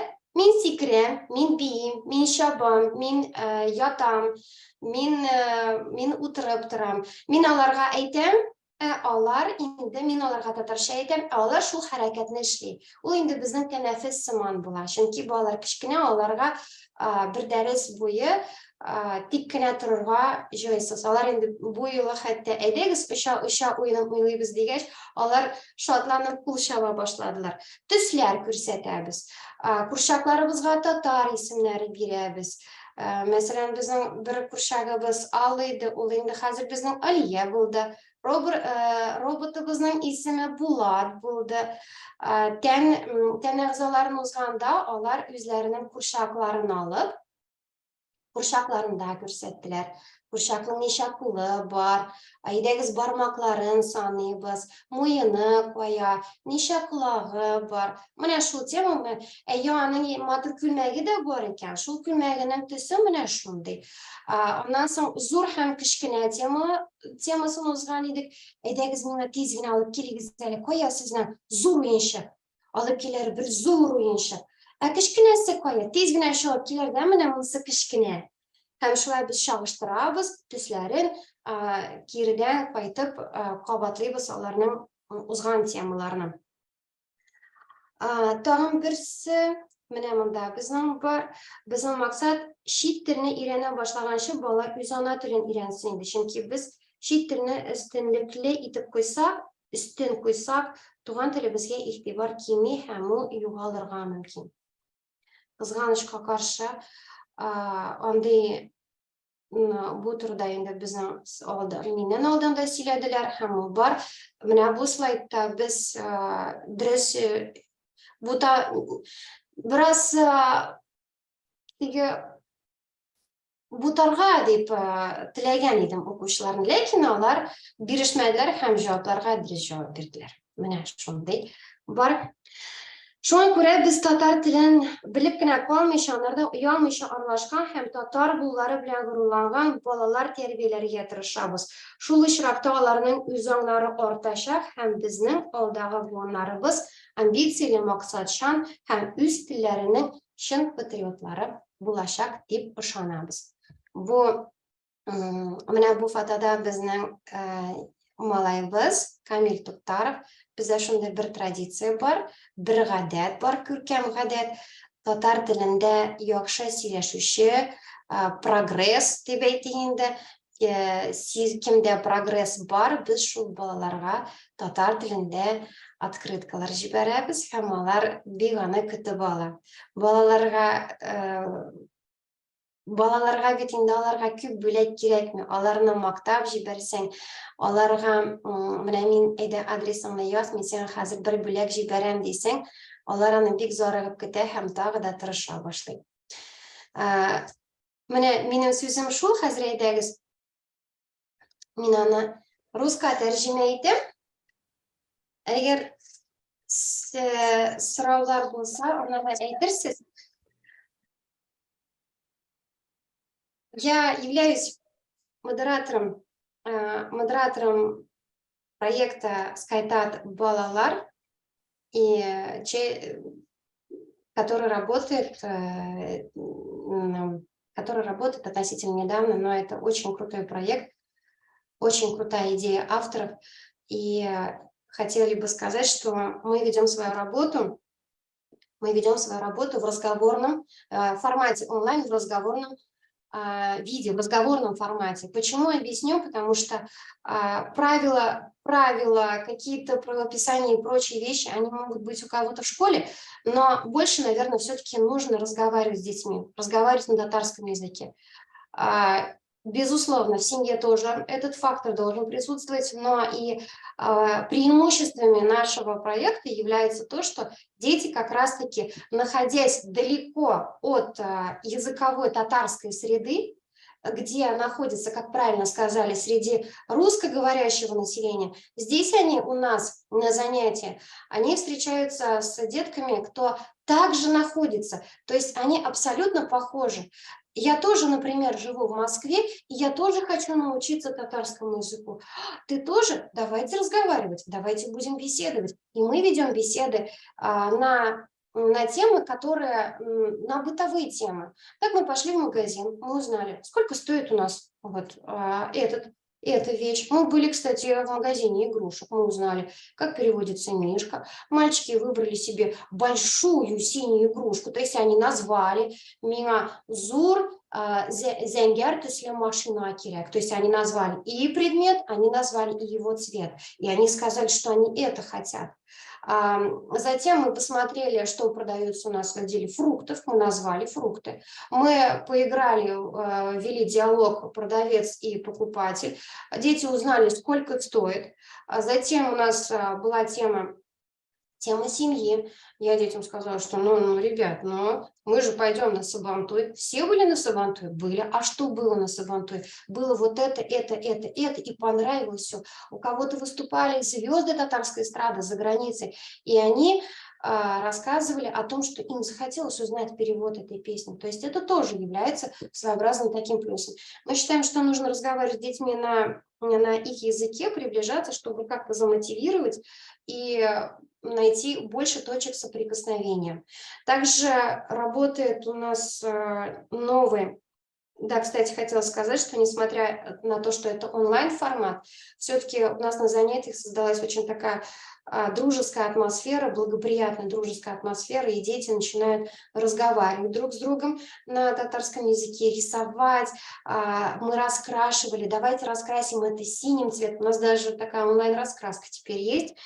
Вот, и если кого-то нет, как мы говорим в классе, они уже начинают скучать друг по другу, и потом, если отсутствует, ты знаешь, что мы проходили на прошлом занятии, мы сказку читали, и вот это, и они пересказывают, читаем сказки, переводим, размышляем, почему же вот тот или иной сказочный персонаж сделал вот именно так. Следующее. Есть сейчас новый такой проект, называется «Скайтат Няни». Здесь уже его посещают дошкольники. И эти занятия, так как уж все-таки придерживаемся формата говорить с детьми на их языке, то есть брать все то, что детям интересно, здесь у нас больше делается акцент на игры и игрушки. Игрушки у нас переименовываются на татарский язык, то есть мы им даем татарские имена, мы показываем, где у них какие части тела, считаем пальчики, говорим, сколько ушек, говорим, какого цвета волосы, называем. Затем есть также, называем всех членов семьи. После этого мы, например, играем в игру, когда проходили сначала действия, я сижу, я прыгаю, я танцую, я лежу, я это называю на татарском языке. Например, я лежу, но только на татарском языке. Дети раз и легли. Я бегаю, дети побежали. Вот они вот перед камерой начинают мне показывать все эти действия. Это, с одной стороны, зарядка, потому что они быстро устают, дети очень подвижные. А с другой стороны, они уже знают, какие действия. Кстати, у нас еще одна игра. Она называется темне тугель. Я называю какие-то продукты. Например, кто-то любит кашу, кто-то кашу не любит. Они говорят темне тугель, или наоборот, животик говорит, темне. И у нас в таком формате проходят занятия. Мы считаем, что ребенок прежде всего должен изучать, гордиться тем, что он татарин, тем, что он знает свой родной язык. И свой родной язык должен быть в приоритете при изучении языков в принципе. То есть он сначала должен изучать свой родной язык, а уже потом, уже после идти, то есть изучать другие языки. Это, конечно, было бы в идеале, и такие спикеры крутые. Я думаю, что все будет, все получится. Рахмет алсу бик зор, бик ничего айтып, тәфсилләп сөйләдең. Мен жетишмей калдым, русча тезрәк сөйләп бетерик дип әйтергә. Монда Рауил язды Рауил язмады, не язды, Ринат язды. Шулай жинтекләп үз эшегез белән таныштырганыгыз өчен рәхмәт дип, ягъни безнең монда башта Зилә мәсәлән сөйләде, менә шундый онлайн мәктәпне балалар өчен куллануын, аннары шундый бер мәктәпләрнең авторы буларак Лилияна сөйләде, мондый мәктәпләрнең максатын, гомумән максатын, глобаль рәвештә, абстракт рәвештә. Хәзер инде сез менә алсудан ишеттегез, мондый мәктәпләрнең эчендә дәресләр ничек оештырыла, ягъни бала белән ничек итеп аның телендә сөйләшеп була. Чөнки онлайн форматта балаларны да, аеруча нәниләрне, аларның игътибарын җәлеп итеп тору, аларны кызыксындыру авыррак. Алсу менә шундый ысулның методик ягын күрсәтте дияргә була. Чөнки монда уен форматы, сөйләм форматыннан бигрәк уен форматы өстенрәк. Сорауларыгыз булса, яза аласыз. Без әйдәгез дәвам итик, чөнки инде бик сузылабыз. Тема әлбәттә җитди авыр. 15 минут кына вакыт биреп без бик ниткәнбез. Кем әйтмешли, шире җибәргәнбез. Киләчәктә бу моментны истә тотарбыз. Сорауларыгызны, тәкъдимнәрегезне чатта һаман яза аласыз. Русча язсагыз да була, татарча язсагыз да була. Гөлкән апа, төрек латиницасы белән язсагыз да була. Без җавап бирергә әзербез. Хәзер безнең киләсе спикерыбыз инде күптән безне игътибар белән тыңлап килешеп баш кагыплар утыра. Дамира ханым Гәрәева, Казаннан педагог, ел укытучысы, театрлар алып барган кеше. Казан шәһәрендә берничә тапкыр педагоглар арасында дипломнар һәм бүләкләр алган кеше. Монда нәрсәсе үзенчәлекле бу татар телен укыту буенча, татар телен балаларга җиткерү буенча. Һәм ул безгә бүген татар теле һәм артбук, ягъни рәсем ясау китабын татар теле укыту өчен ничек кулланырга була. Ягъни без бүген беренче тапкыр искә алган татарча контентның бер мисалын сөйләргә тәкъдим итте. Дамира ханым, рәхим итегез, сезнең инде презентациягызга кушылган микрофон сездә. Исәмсез, кадерле хәерле көннәр барыгызга да, хәерле кичләр инде кич итә. Бик зур рәхмәт шушы очрашуга чакырганыгыз өчен. Мин бик сөенеп, рәхәтләнеп, канатланып, менә карап, тыңлап утырам. Мин үзем Казан шәһәреннән 32нче балалар бакчасында татар теле тәрбиячесе. Менә мин бүген сезне үземнең педагогик эш тәҗрибәм белән таныштырып үтәсем килә. Безнең чорларга кадәр килеп җиткән төп байлыгыбыз булган ул менә телебез, халкыбызның зирәклеген, традицияларын, рухын бүгенге көннәргә хәтле саклаган кыйммәтле хәзинә. Менә шушы кыйммәтле хәзинәне, шушы байлыкны яшь буыннарга тапшыру өчен бу һәрбер педагогның төп бурычы. Әлбәттә, телне өйрәткәндә, татар телен өйрәткәндә каршылыклар очрый. Телне өйрәнгәндә лексик берәмлекләрне истә калдыру өчен күп тапкырлар кабатларга кирәк. Ә менә мәктәпкәчә яшьтәге балалар бер үк сүзне берничә тапкыр, анда күп мәртәбә кабатлаганда ул кызыксынуны тиз югалта. Менә Гоцкий, Леонтьев, Занков кебек күренекле галимнәр шушы мәктәпкәчә яшьтәге балаларның әле ирекле хәтере югары дәрәҗәдә үсеш алмаган дигән фикердә. Менә мин шунлыктан бу яшьтәге балалар тәкъдим ителгән материалны аңлы рәвештә кабул итә алмыйлар һәм тиз арыйлар. Шуңа күрә алар өчен ниндидер бер төсле образлар, җанлы образлар, эмоциональ вакыйгалар кирәк. Менә шул очракта балалар истә калдырырга, тиз истә калдыралар, сәләтләре көчәя. Ә менә балалар өчен иң авыры ул монологик сөйләм төзү. Менә минем алдыма телне өйрәткәндә ничек итеп бу процессны мавыктыргыч итеп, кызыклы итеп һәм шул вакытта менә телне үзләштерү дәрәҗәсен камилләштергә дигән сорау килеп басты. Әлеге сорауга сорау белән җавап бирәм. Ә нигә әле без укыту, тәрбия процессын иҗади юл белән хәл итмибез? Үз кулларың белән нәрсәдер иҗат итеп телне өйрәтеп карамыйбыз. Бигрәк тә хәзерге чорда, менә хәзерге вакытларда гаджетлар бик югары үсеш алды. Бу инде минем әзрәк ишемне дә пошырып аламы, әзрәк күңелне дә төшерә. Кайбер вакытны әле минем ачуда чыгып куя. Бигрәк тә менә транспортта кичкенә балага телефон биреп, аннан менә күп вакытларын шул балалар экранда булалар. Менә кул эшләре белән шөгыльләнү, бигрәк тә бит мәктәпкәчә яшьтәге балалар өчен ул моториканы үстергә кирәк. Бармак битләре белән бармаклар белән эшләргә кирәк. Менә мин шуңа күрә менә шушы методиканы үземнең эшемә маяк итеп алдым. Менә хәзер мин сезгә шушы үземнең педагогик ачышымны тәкъдим итәсем килә. Ул ачыш артбук. Артбук ул инглиз сүзе. Аны без әгәр татарчага тәрҗемә итсәк, ул иҗат китабы дип атала. Менә артбук, менә шушы иҗат китабы телләр өйрәнү процессында иң кызыклы, иң үзенчәлекле кулланма.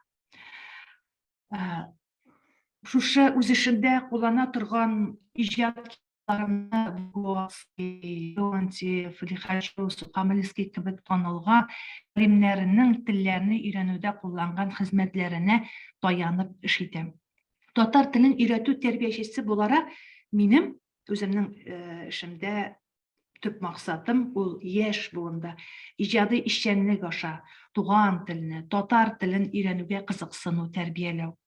Халкыбызның тарихын, традицияларын иҗат итү алымы аша балаларга җиткерү. Куелган бурычларны тормышка ашыру өчен түбәндәге методик материаллар эшләнде. Ул минем татар теле артбук проекты иң беренчесе. Аннан соң инде сезгә күренәме барсы да? Презентация ачылдымы? Әйе. Муса Җәлил күренә иде. Ярый, бик шатмын. Һәм барлык төркем балалары өчен календар тематик план. Ул 6-7, 4-5 яшьлек балалар өчен дә, 5-6 яшьлек балалар өчен дә, 6-7 яшьлек балалар өчен дә бу календар планнарым бар. Эшләү өчен бөтенесе тәртиптә дип әйтер идем. Һәм инде Скрабукиның элементлары белән кулланып ясалган татар китапларым бик күп, татар методика кулланмаларым. Әлбәттә, мин менә үз эшемдә Скрабукины алымын бик кулланам. Менә сезгә күренә торгандыр инде. Карабыз, үтегез әле менә шушында.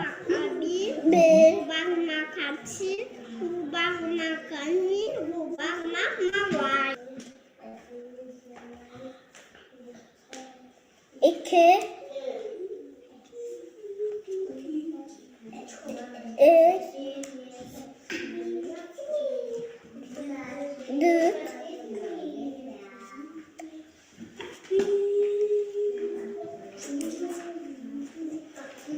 beş.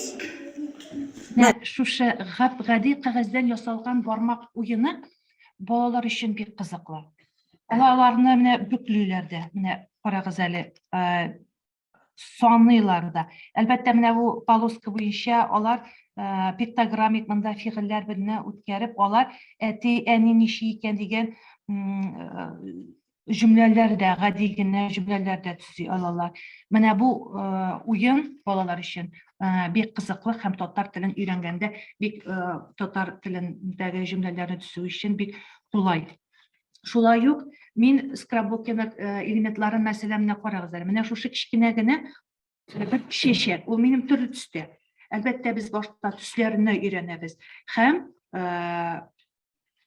инде шушы интерактив уен аша балалар сюрпризный моментны бик яраталар бит. Инде балалар гына түгел, әле үзебез дә сюрпризный моментларны яратабыз. Һәм менә шулай ачылып китүе һәм инде көтелмәгән сюрприз алу, ягъни монда булырга мөмкин безнең бирем, ягъни уеннар, төрле эш тәртипләре менә шушы безнең чәчәкнең ичендә була. Тылсымлы сүзләр әйтеп, бу кызыл чәчәк, кызлар, малайлар кызыл чәчәк ярата дип, шушы мәсәлән чәчәкләрне ачып, алар үзләренең өйрәнүдәге сүзләрне, төсләрне, фигыльләрне, җөмләнең төзелешен бик киң кулланалар. Һәм шулай ук Flixagon дигән интерактив уен җыентыгым бар. Артбуклар ясау, менә артбук ясау шушындый ысуллар белән мин мастер-класс үткәргән идем. Ул шәһәр бәйгесендә безнең беренче урын алды. Менә шушы әлеге авторлык кулланмаларым мәктәпкәчә яшьтәге балаларының яшь үзенчәлекләрен исәпкә алып, укыту һәм тәрбия бирү программаларына читкә китмичә, һәр баланы җәлеп итәрлек итеп иҗат ителде. Шунда төрле метод һәм алымнар кулланам. Алар арасында иң киң танылганнары ул излекле эшчәнлек ысулы, уен ысулы, кабатлау ысулы, проектлаштыру ысуллары, шөгыльләнү ситуациясын булдыру, тудыру ысуллары. Иҗат китаплары минем эшчәнлек барышында төрле этапларда кулланыла.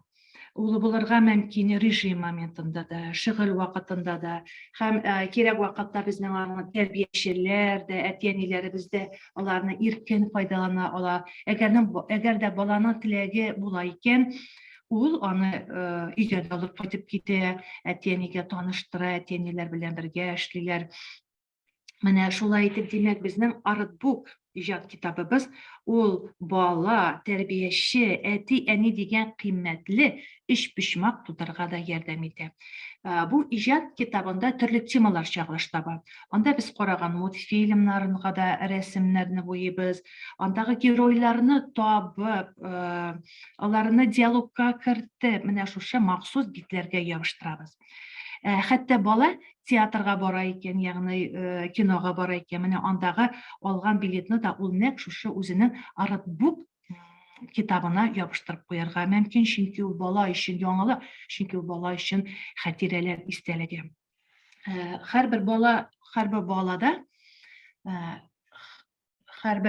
балада безнең инде менә артбук китабы бар. Артбуклар минем ике төрле була. Ул аның беренчесе җыелма артбук дип атала, сборный артбук, һәм инде икенче төре ул тематик артбук, тематический артбук дип атала. Артбуклар белән эшләү уртанчы төркемнәрдән башлана. Менә бу минем әлеге презентациядә ул тематик, менә кафеда дигән артбук ясалган, пластилин зоопарк артбугы ясалган. Бу балалар белән бергәләп эшләнелгән хезмәт. Артбуклар белән эшләү уртанчы төркемнәрдән башлана.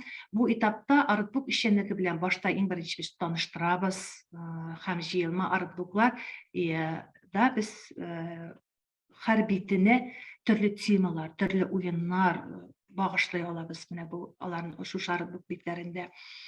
Менә өлкәннәр, старший группа дип әйтәбез, һәм инде мәктәпкәчә яшьтәге балалар, подготовительный группалар, алар инде артбукның ике төрендә кулланалар. Җыелма артбукны да һәм инде тематик артбукны да. Тематик артбук вакытында без инде төрле язучыларга, юбилей даталарына, төрле вакыйгаларга, аерым әсәрләргә багышлый алабыз. Әлбәттә, менә шушындый эшләрбез безнең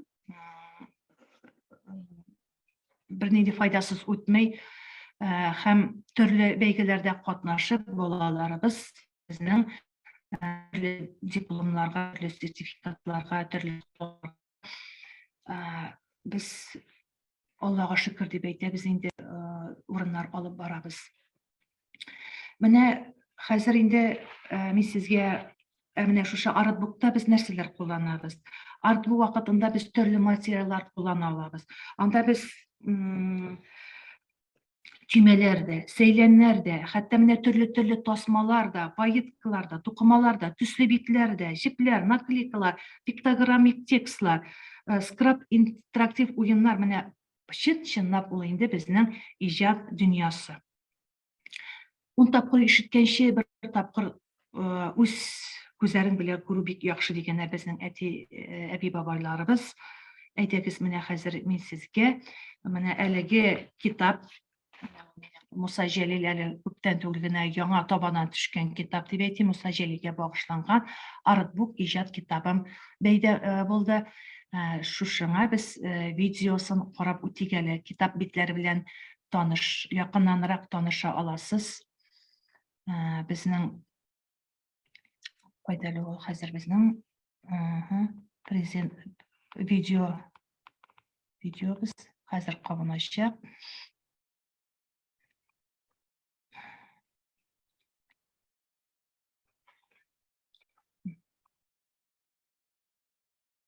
Муса Җәлилгә багышланган үз кулларым белән ясалган китап.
Бик зур рәхмәт.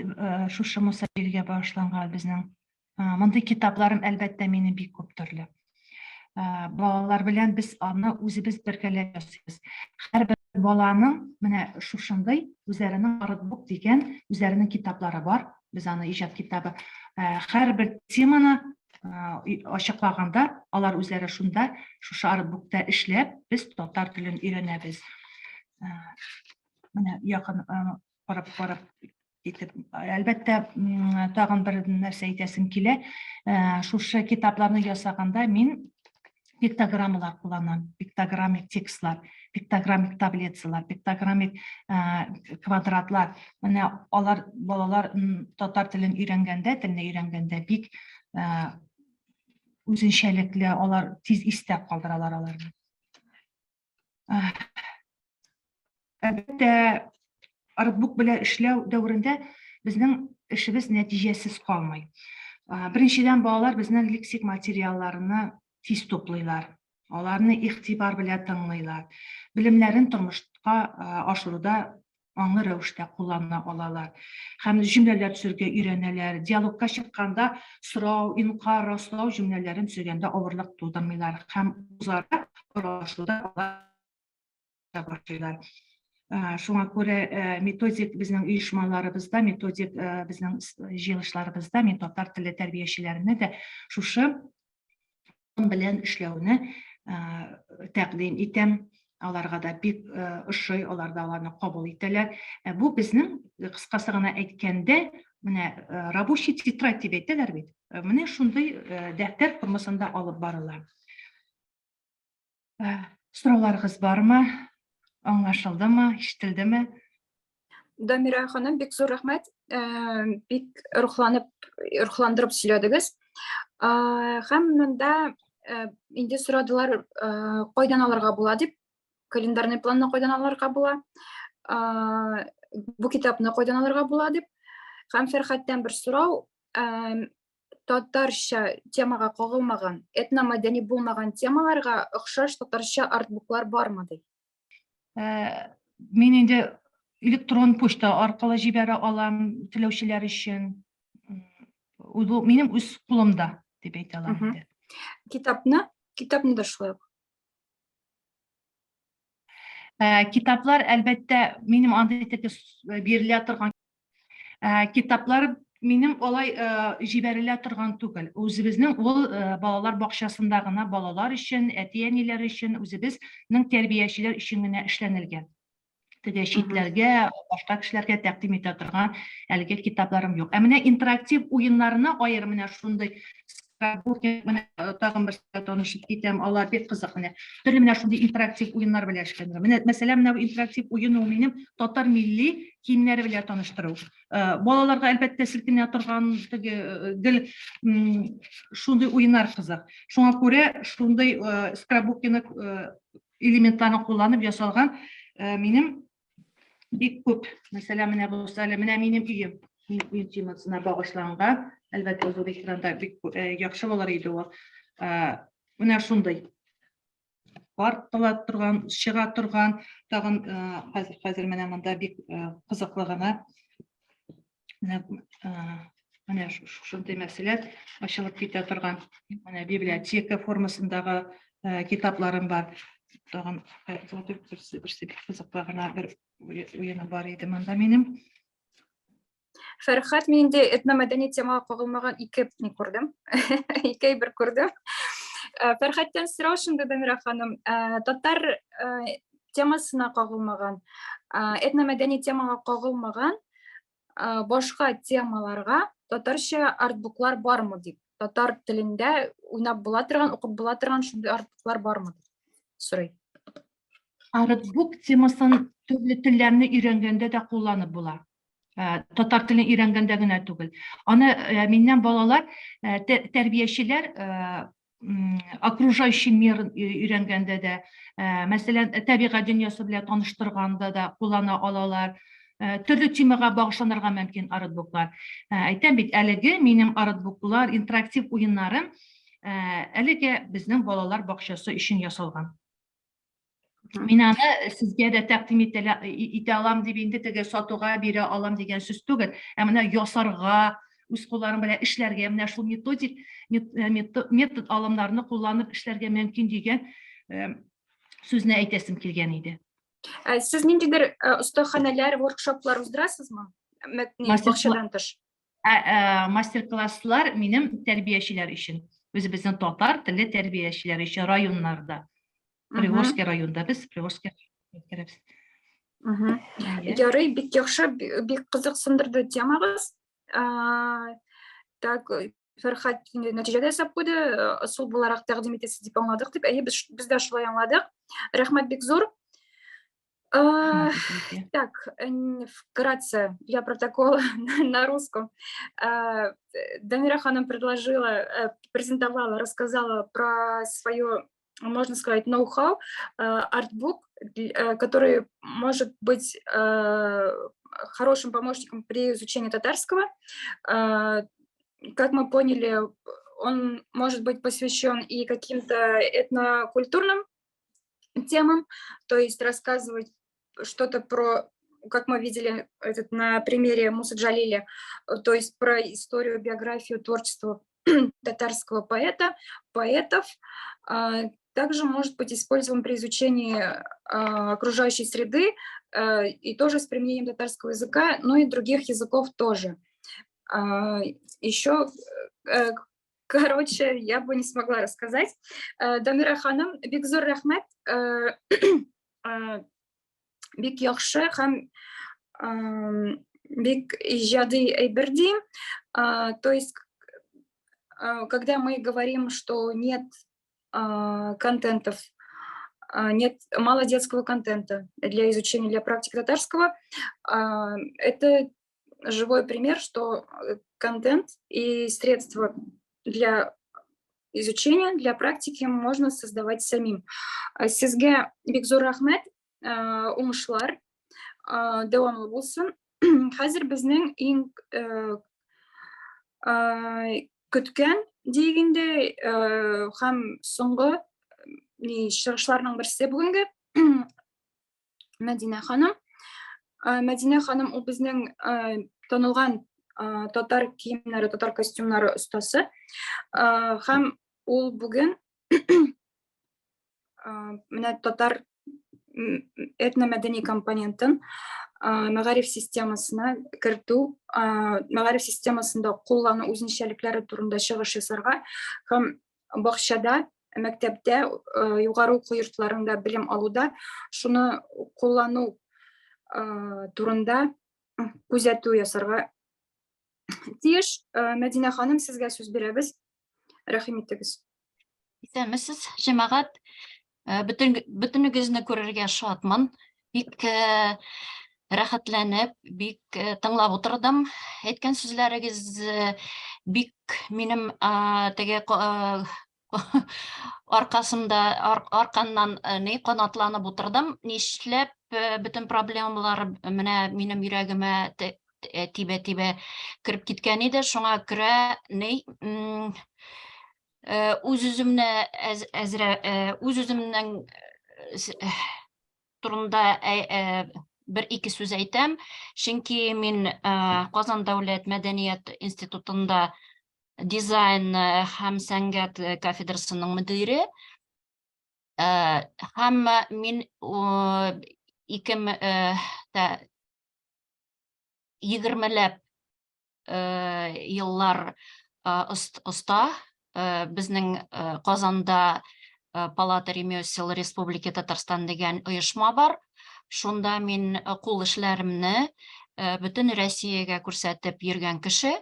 Шуннан соң минем фән эше бик сезгә тапшырам. Интернетта ул бар. Мәдинә Махмутова дип интернетта язсагыз, беренчедән минем фән эше чыга. Аның исеме бик озын, шуңа күрә рус теленә күчәм. Минем фән эшем шундый исеме развитие педагогической культуры Татар-Финляндии в контексте субэтносов Татар-Поволжья. С 2000 года неоднократно была в Финляндии, и то, как татары Финляндии сохраняют родной язык, национальные традиции, и как работает диаспора и общественная организация «Исламия» в Хельсинки, вот об этом моя кандидатская диссертация. Поэтому эти вопросы уже более, получается, 20 лет меня очень волнуют. То есть поэтому, при том, что мои корни уходят и связаны с татарами, проживающих в Башкортостане, мне поначалу хотелось писать о сохранении культуры татар на территории Башкортостана в те годы советской власти, когда фактически мы были оторваны, да, были предоставлены сами себе в Башкортостане, потому что республики то есть культура сохранялась все-таки, да, на государственном уровне, а этнические вопросы были остры для татар, проживающих в Башкортостане. Мне хотелось об этом писать диссертацию. Потом для того, чтобы показать, насколько остро стоят вопросы сохранения традиций за границей, мои дороги привели в Финляндию. И вот представьте, сегодня я доцент, кандидат наук, но при этом заведующий кафедрой изобразительных искусств и дизайна Казанского государственного института культуры. И вот при этом у меня высшее музыкальное образование. И мастер национального костюма, и да, член Палаты ремесел Республики Татарстан. Вот этот вот широкий круг моей деятельности все равно аккумулируется и собирается в одну и ту же тему. Как сохранить идентификацию татар, проживающих в разных уголках России и за границей. Согласитесь, сегодня все выступающие говорили все об одном. Как сохранить нам родной язык? Как нам говорить на родном языке? И вот после выступления, если вы прочитали смс-ку мою, Я там постаралась на татарском языке кратко, да, написать. Сейчас я вернусь к этой смс-ке, прочитаю. Вот. Лилиана Рахмет. Әйткән сүзләрегездә проблемаларны шишергә юл бар. Ата-аналарга балаларны тәрбияләргә милли брендларны үстерергә кирәк. Милли уенчыклар, уеннар, балалар өчен китаплар, киемнәр һәм башкалар ресурслар. Татарча мин аны бик шәп кенә яздым. Ләкин рус телендә үз-үземнең эшемне рус телендә алып баргач, мин рус телгә гел күчеп барам инде. Гафу итегез.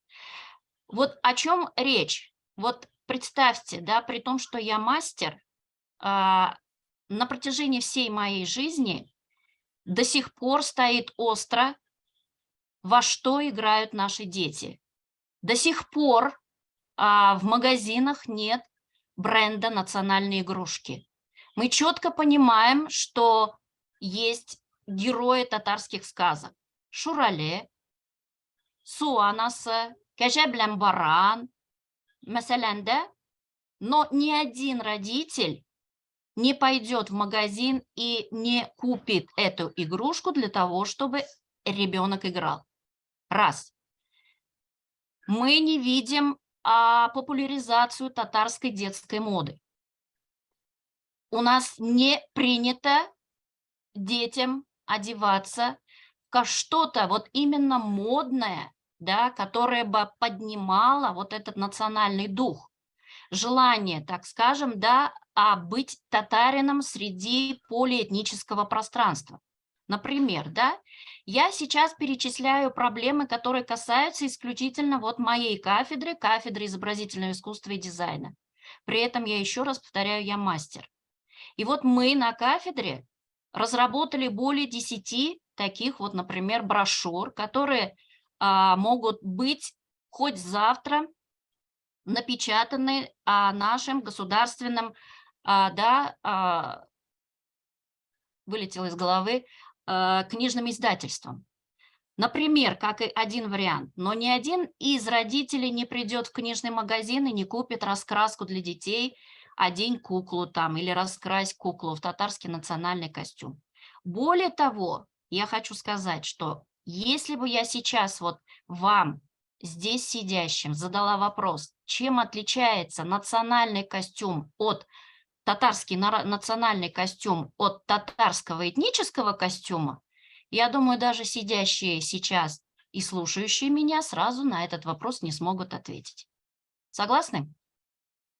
Чем отличается этнический костюм, татарский, от национального? И какой костюм может называться национальным, но при этом у какого-то костюма нет такого права? Заинтриговало?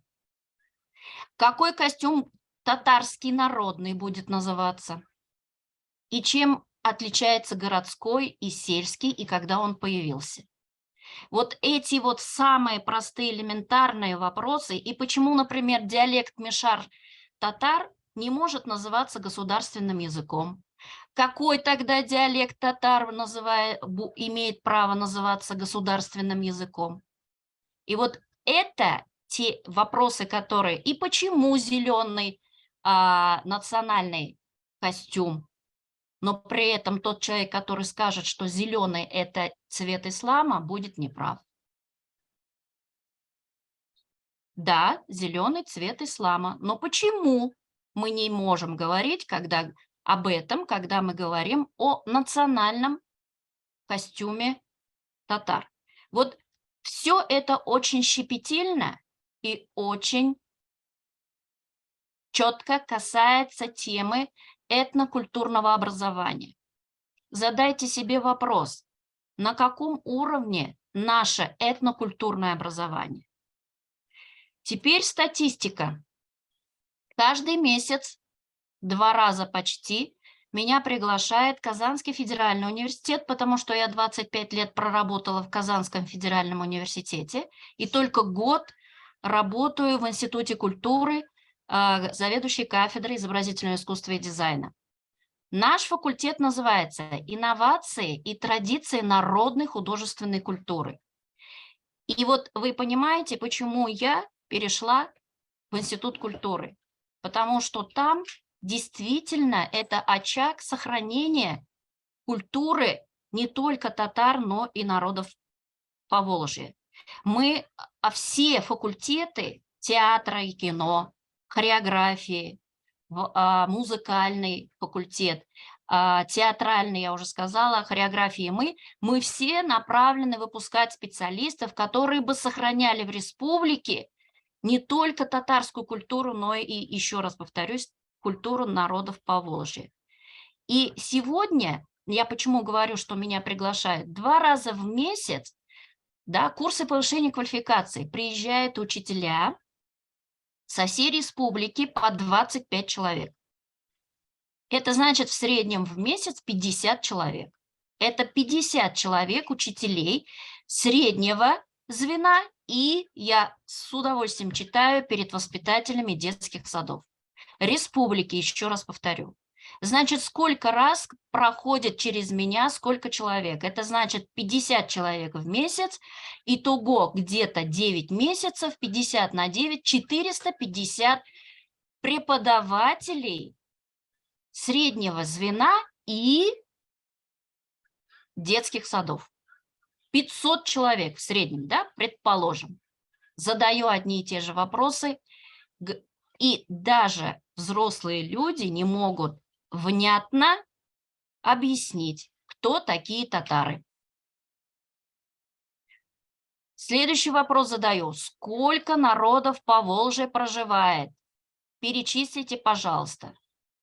Ошибаются. К каким группам этническим относятся эти народы? И так далее, и так далее. И вот тогда я понимаю вот свою миссию. То есть что получается?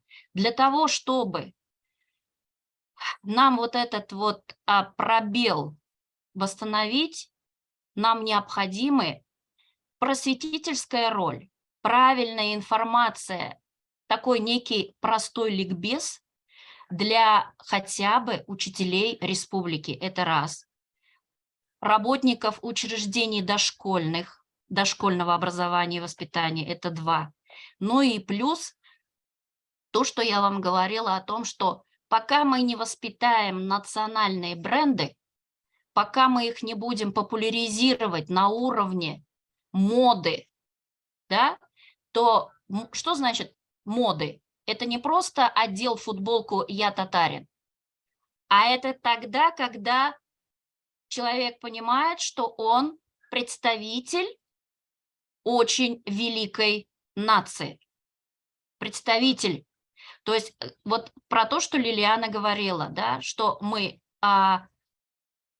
иногда татароговорящие почему-то переходим на русский язык. В своей же среде, я не говорю про институтскую среду, да, где я веду занятия на русском языке. То есть мы очень часто наблюдаем, что студенты, приезжающие из татарских деревень, еле-еле на ломаном языке, но стараются на русском языке общаться. Ну да, это понятно, что Казань – русскоговорящий город. Еще одна проблема. В этом году нам увеличили квоту, это тоже как рекламу воспринимайте, а может быть даже как возможность, 75 мест в Институт культуры, а мы федерального значения институт, 75 мест для студентов, иностранцев с правом бюджетного обучения в магистратуре. Институт культуры, еще раз повторяю, Государственный институт культуры. 70, в прошлом году было 25, в этом году 75. И что я сделала? Я отправила эту информацию нашим татарам-соотечественникам за границу. Почему я паузу выдержала? Летит обратная связь. Первое. Сразу же летит смс-ка почему я пишу на кириллице. То есть с упреком летит смс-ка на кириллице, но позвольте, я же человек советского периода, значит, я же все равно пользуюсь алфавитом на кириллице, да? Мне нужно было какое-то время для того, чтобы как сказать, исправить себя, ну, то есть мозги переформатировать, чтобы начать писать латинскими буквами татарские слова. Понимаете, да? Я это сделала, я продолжала общаться с нашими соотечественниками. Дальше летит СМС с упреком, что в высших учебных заведениях города Казани нет обучения на татарском языке. И вот к этому я действительно была не готова. То есть мы, с одной стороны, распространяем информацию о том, что у нас есть такая возможность пригласить соотечественников в Казань для того, чтобы они в магистратуре обучались бесплатно в институте, Государственном институте культуры по направлениям, которые мы выпускаем специалистов. Но предложить обучение нашим соотечественникам на татарском языке мы сейчас не готовы. Согласны? Получается, что, видите, есть возможности, а, соответственно, кто заполнит эти места? Кто заполнит? Заполнит из близлежащего, да, зарубежья студенты, которые готовы и с удовольствием будут изучать русский язык. Почему? Потому что международные отношения сегодня очень крепкие со странами Азии, ближнего зарубежья. Поэтому к нам приедут из Казахстана, Узбекистана, Киргизии, Азербайджана студенты и будут обучаться вот на этих бесплатных местах. А наши соотечественники, которые до революции выехали и вывезли татарский язык на латинице, у них такой возможности, получается, не будет. Или они будут вынуждены, так же, как и все остальные, изучать сначала русский язык. Вот такие мысли у меня возникли, прослушав всех наших уважаемых спикеров, которые сейчас выступали. Что я могу сказать, что нам бы хотелось, чтобы вот наше сегодняшнее сообщество не один раз собралось, а может быть сделать серию таких выступлений, чтобы мы с вами были близки по отношению к тем проблемам, которые мы сегодня с вами обозначили, чтобы мой государственный институт культуры был помощником в популяризации тех проблем, чтобы Казанский федеральный университет, да, тоже подключился, потому что мои коллеги там остались, и единомышленники, которые хотят сохранять на высоком уровне наш татарский родной язык и нашу национальную культуру. И в первую очередь рекомендовать себя как лектора для того, чтобы вот выступить по вопросу повышения этнокультурного образования, чтобы я была полезна для того, чтобы объяснить самые простые вопросы, которые мы постоянно касаемся. О тех словосочетаниях, которые мы используем, но при этом объяснить не можем. Вот. Попрошу, вот, если у вас есть сейчас ручки, записать 4 словосочетания, ну и подумать над этим. Если вы наберете в интернете определение этих культур, вам будет понятно, о чем обычно я вот читаю лекции. Вот в той последовательности, которую я вам сейчас продиктую.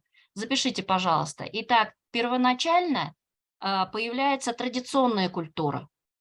Запишите, пожалуйста, традиционная культура, словосочетание. Поставьте стрелочку. Итак, результаты человеческого труда, которые входят в традиционную культуру, переходят в следующую, пишем, народную культуру. Итак, после традиционной народная культура. Опять поставьте стрелочку. Результаты народной культуры переходят в этническую культуру. Этническую культуру. И опять поставьте стрелочку. Вот, и все это, да, переходит в национальную культуру.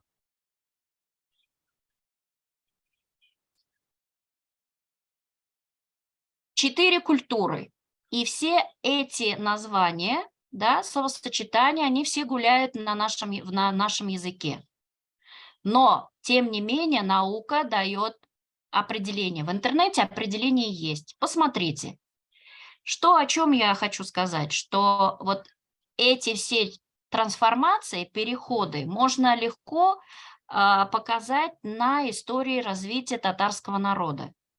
Мы начинали в своей традиционной культуре как кочевники, поэтому традиционная культура – это культура двух типов и группы людей, которые одни были оседлые, а другие кочевниками, одни земледельцы, а другие скотоводы, да?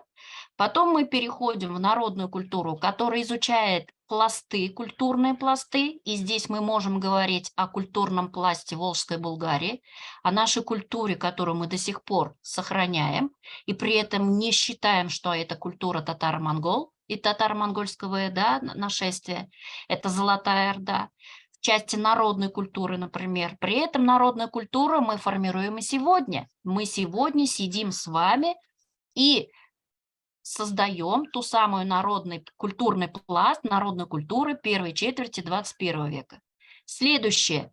Этническая культура – это те татары, которые расселены сейчас на огромной территории. Это этническая культура астраханских татар, крымских татар, сибирских, касимовских и так далее, казанских, волго-уральских. Вот это этническая культура. Но только у одной группы татар имеем мы право говорить о том, что это национальная культура. Прочитайте определение национальной культуры, и вы увидите, что в составе определения национальной культуры входит государственность и государственная символика. И оказывается, что татары, проживающие в своей столице, городе Казани, имеют право, да, результаты своего труда, культуры, культурное наследие возвести в ранг национальной культуры. Значит, на территории Республики Татарстан проживали испокон веков казанские татары, а значит, их государственный язык, их этнический костюм, их традиции, обряды и так далее, автоматически входят в ранг национальной культуры. Значит, если бы я сегодня задала вопрос, как будет выглядеть национальный костюм татар, вам нужно было сразу же мне ответить: этнический костюм казанских татар. Вот внешнюю визуальную часть культур я вот за 5 минут вам рассказала вот в этой цепочке. Конечно же, моя лекция, она включает более 3 часов. Я показываю визуальную часть, я показываю, естественно, свою презентацию, и я Равилю Афенде сегодня презентацию свою отправила. Да, можно просто, Равиль, если вы готовы, показать буквально 2-3 кадра там, где я в национальном костюме, немножечко похвастаться. Вот как я выгляжу в национальном костюме, потому что Дамира Ахматовна тоже показала, как она выглядит в национальном костюме. Вот, посмотрите, пожалуйста, вот я среди своих кукол, а этот костюм, и я вам ручкой машу, когда был в Париже Сабантой. Я входила в состав делегации от Республики Татарстан, и мы представляли мастера свою культуру, национальную культуру на Марсовом поле в Париже, пели, плясали, танцевали и гордились тем, что мы татары. Вот та самая часть идентификации, про которую я вам говорю. А в самом конце, Равиль Афенде, покажите вот этот вот пестрый, да, слайд, это вот мои куклы, которые я делаю своими руками. Национальный костюм в миниатюре, вот творческие работы, которые позволяют мне популяризировать нашу культуру. Еще есть одна у меня коллекция, которая впервые транслировала я на всех площадках как этнотерриториальных групп татар. То есть вот на кукле у меня есть коллекция, как выглядит огромный широкий спектр костюмов этнотерриториальных групп татар, как выглядит астраханские татары, крымские, казанские, да, касимовские. Ведь на сегодняшний день, да, вот смотрите, у нас не сложена визуальная картинка. Визуальная картинка всего разнообразия мира, татарского мира. И я вот очень горда тем, что я представитель этого народа.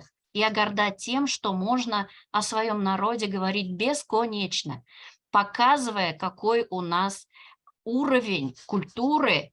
И вот в прошлом году, 22-й, я сказала прошлое и подумала совершенно недавно, в 22-м году было 1100-летие принятия ислама в Волжской Булгарии. И вот впервые мною был разработан образ, мужской образ в кукле. Это воин периода Волжской Булгарии. То есть я впервые попыталась создать куклу мальчика, в одежде Волжской Булгарии. Вот чтобы наш мужчина, да, то есть наш мужской образ был связан только с нашей культурой. Культурой, которая защищала, да, защитников именно волжско-булгарского периода, волжско-булгарской государственности. Вот. Здесь на слайде у меня нету, но вот заинтересованным лицам я могу, потом вот Равилю я тоже Афенде написала, что отправлю презентацию, которая показала бы весь спектр наработок, который может быть полезен сегодня вот нашим сегодня спикерам, которые действительно, реально делают свое дело на местах. Низкий поклон вам за то, что работаете с детьми. Низкий поклон за то, что сохраняете уровень знания родного языка за границей. Вот поэтому до мурашек по коже у меня сегодня вот такое уважение к тем, кто сегодня выступал. Бик зур рахмет сізге өзіңізге. Бик тыңлаған үшін менің сөзлерімні. Шулай иттеріп мен сізден сұрауларны көтем. Сезгә бик зур рәхмәт, Мәдинә ханым. Монда берничә сорау сезнең лекциялар буенча кайда табарга була, лекцияларны кайда тыңларга була. Һәм так, Илсиядән сорау бар. Мәдәни компонент буенча нигә, мәсәлән, Төркиядә этнокультура сүзенә, этнокультурага акцент ясамыйлар. Казакларда да бу сизелми. Хәзер глобаль Европалашу бара, без һаман чәчәк бизәк, калфакка бәйләнәбез. Хәзер татар сүзен этномәдәнилек белән бәйләп авторитет төшерү сәясәте бара ди. Мин моны сорау буларак кабул итәм. Ни өчен? Без үзебезне этнокультура сүзечләренә тыгабыз дип сорау бирә. Ул чатта бар, Мәдинә ханым. Мин әлегә сезнең чыгышны тиз генә татарчалаштырып сөйләп алам, чөнки безнең монда Төркиядән дә милләттәшләребез бар. Мәдинә ханым, ул безнең танылган сәнгать ustaсы, татар диаспоралары дигәндә, дөньяга таралган татар милләттәшләребез аны менә шушы милли киемле курчаклары буенча күбрәк белә, курчаклары буенча күбрәк таный. Югыйсә, Мәдинә ханымның аның эшчәнлек кыры бик киң. Менә бүген сөйләп китүенчә, ул доцент буларак эшли, ягъни мәсләге аның студентларны укыту. Һәм ул студентлардан тыш педагогларга, укытучыларга ай сайын 2 тапкыр диде, менә шушы этномәдәни компонент турында аңлата. Ягъни республика буенча җыеп китерелгән педагоглар Мәдинә ханымның лекцияларын тыңлый гадәти лекцияларым 3 сәгать дип менә яңа гына әйтте. Хәзер Мәдинә ханым әйтсә, без аның сылтамалары белән бүлешә алабыз, кайда ул лекцияларны күрергә яки тыңларга була. Әгәр алар булса, һәм Мәдинә ханым менә бу этник һәм милли сүзенең аермаларын белергә кирәк икәнен искәртә. Ягъни, мәсәлән, милли костюм белән этномәдәни костюм, этник костюм, алар икесе ике әйбер дип аңлата. Һәм мин дә аның белән менә укытучыларны, тәрбиячеләрне һәм моңа өстәп ата-аналарны да менә бу этномәдәни компонент темасы белән якынрак таныштырырга, аларга менә бу агарту, аңлату эшләре алып барырга кирәк дигән фикер белән килешәм. Мәдинә ханым, әгәр сез теге сорауга җавап бирергә әзер булсагыз, сүз сезгә. Шул язылган җавап сорауга җавап бирергә кирәк дә? Әйе. Мәдинә ханым, чыгышыгыз өчен рәхмәт. Тәҗрибә шул СМС-кымы? Юк, анда өстәрәк Илсөядән бар. Безнең проблема башка. Без үзебезне этнокультура сүзешекләренә тыгабыз. Нигә башка илләрдә моңа акцент ясамыйлар? Хәзер глобаль рәвештә Европалашу бара, ә без һаман чәчәк бизәге, калфакка бәйләнәбез. Татар сүзен этномәдәнилек белән бәйләп авторитетын төшерү сәясәте бара ди.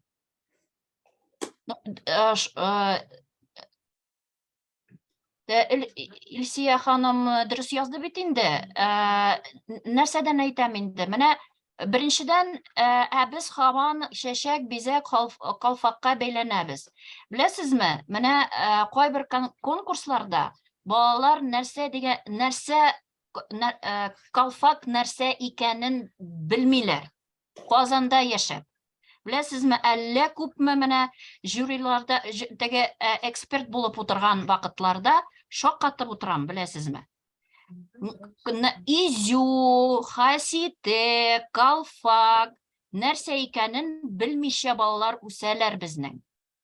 Менә беренчедән бәйләнергә кирәк инде ул.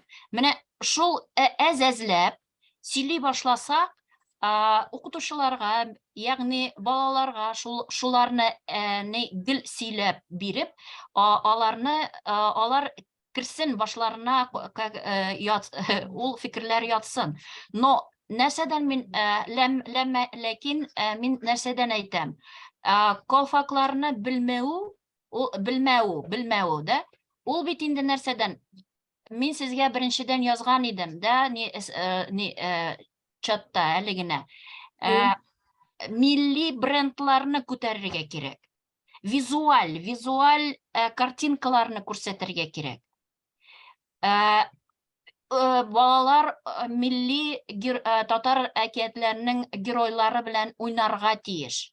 Җыклап китергә, кочаклап, җыклап китергә тиешләр. Менә шушындый мягкие игрушки дигәндә, йомшак курчаклар кибеттә юк бит ул, җәмәгать. Кая гына барсак, кибетләрдә нәрсә сатыла? Әллә нинди теге Кытайдан тиз генә алып килгән әйберләр. Шул әйберләрне без бит инде таратабыз да бөтен шәһәрләрдә. Беренчедән, менә ул бит инде ул зур эш. Бертекләп, әзәзләп кенә эшли башласак, менә безнең ул бит инде киреп китә ул. Киреп балаларның теге көндә яшәгән эшләренә.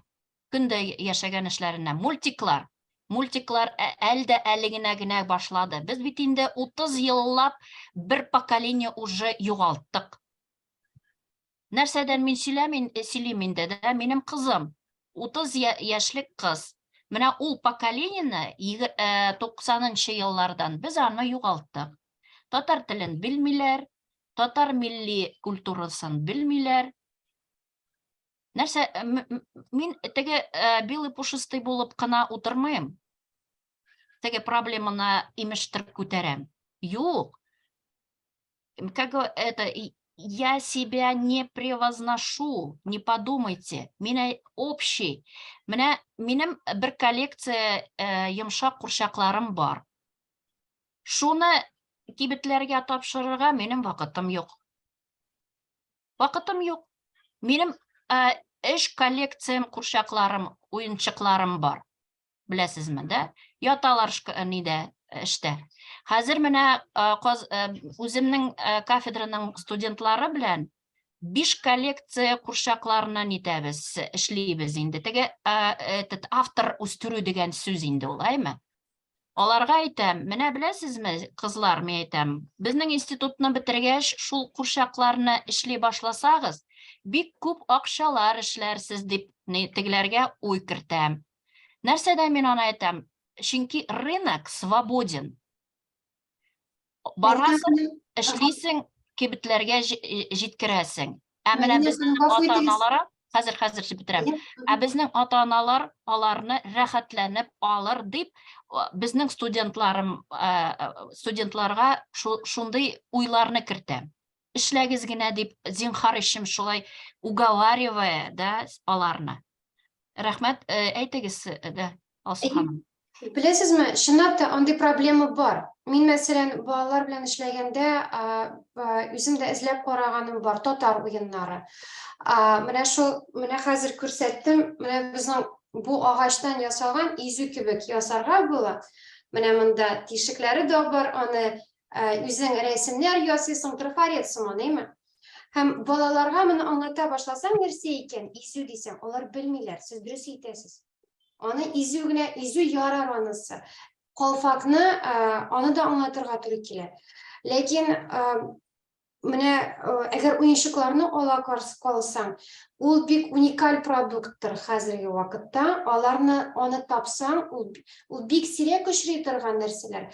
Һәм шуңа күрә аның бәясе дә конкуренция әтәниләр кибеткә килгәндә, алар яисә бер бәягә сатып алырга сайлыйлар, татар уенчыгы булса да. Бәлкем шул да бардыр, ул андый фактор да бардыр.